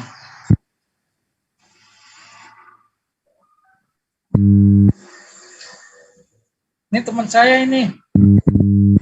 Ntar mic saya bermasalah di sebelah. Ini bro, dengerin baik-baik. Dengerin baik-baik. Iya, dengerin baik-baik. Waktu saya kasih contoh ya. Waktu istrimu melahirkan, ya, anak lu umur sehari gitu. Kira-kira anak lu Bang Andi suaranya keresak-keresak. Nggak jelas. Kalau nggak jelas, Anda didengerin. Sebentar dulu ya. Bro, lu denger gua nggak? Aduh, cek. Nggak, kenapa sih? Dengar. Ya. Noise di YouTube noise. Bukan saya yang noise ini, yang noise itu Tarsina dari tadi. Coba mute Tarsina, pasti bagus. Ini ada saksinya, Pak. Nah, nih, ada yang berisik nggak, Den? Den, yang berisik siapa? Coba yang berisik siapa? Ya, Tarsina berarti itu, Bang. Iya, makanya dengerin aja gitu loh. Tuh, aman kan? Aman kan? Nah, itu. Bukan di sini. Tarsinanya yang dari tadi udah 2 kali tuh. Dia pakai HP, itu namanya ngebroming gitu. Kayak Tarsina udah kehabisan akal. Dia mau main akal-akalan sama kita orang di sini, gua akalin juga gitu loh. Jadi kesimpulannya tadi itu anak kandung menciptakan ibu kandung. Masuk akal nggak? Masuk akal. Oke, sahabat-sahabat sekalian, saya rasa kita cukupkan sampai di sini ya. Karena kita udah sampai pada poin ending daripada pernyataan saudara misionaris ini, yang mana pada ujung dialog dengan saya dia mengakui bahwa dia menyembah manusia. Artinya bahwa ketika dilanjutkan materinya, ada kejadian lucu kemudian yang dia katakan bahwa dia menginginkan Tuhan itu datang dalam rupa manusia, dalam wujud perempuan, dan dia lagi-lagi mengiyakan. Jadi saya kira ya, kembali hari ini kita dikecewakan. Saya tadinya berharap misionaris ini bisa memberikan sedikit ya hal yang baru ya dalam kehidupan dia sebagai agama Islam, agama Kristen. Tapi ternyata hal baru yang dinyatakan kepada kita itu adalah hal yang justru sangat menggelikan dan ya memalukan menurut saya. Dia menunggu Tuhannya datang dalam rupa manusia, dalam jenis kelamin perempuan. Ya, gitu ya para sahabat. Tetaplah teguh di dalam memegang akidah Islam. Jangan pernah goyah, karena satu-satunya agama yang diridai oleh Allah hanya ada di dalam ajaran agama Islam.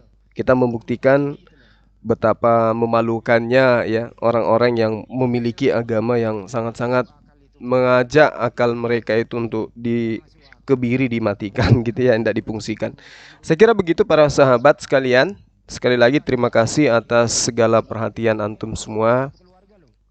Ya, kiranya Allah senantiasa memberikan limpahan rahmat dan hidayah kepada kita semua. Dan sekali lagi saya katakan bahwa ini saya ingin meninjau perkembangan masjid kita di Desa Timbuseng, Kecamatan Patalasang, Kabupaten Goa. Nanti akan kita perlihatkan kepada sahabat-sahabat perkembangan dan posisi terakhir daripada pekerjaan masjid kita.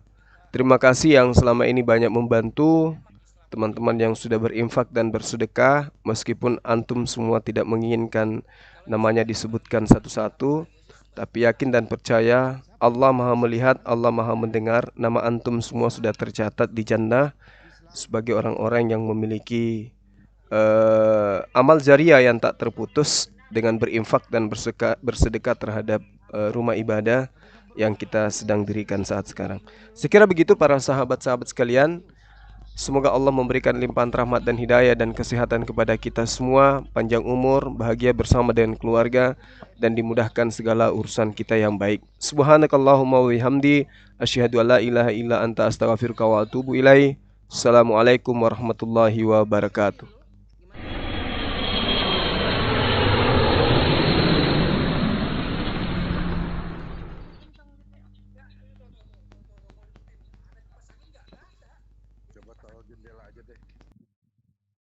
Pakai apa bro? Pakai laptop? Di mana gitu anginnya kencang. Bro, lu pakai laptop apa pakai HP?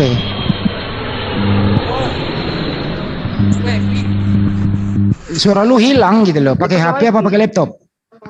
Pakai wifi coba saya. Kecil, suara lu lebih gede. Ngebromnya itu 70%, audio lu 30, gak jelas. Gak linear ono lo. Sebelum ngetes kayaknya itu paling. Sebelum ngetes paling ya. Enggak.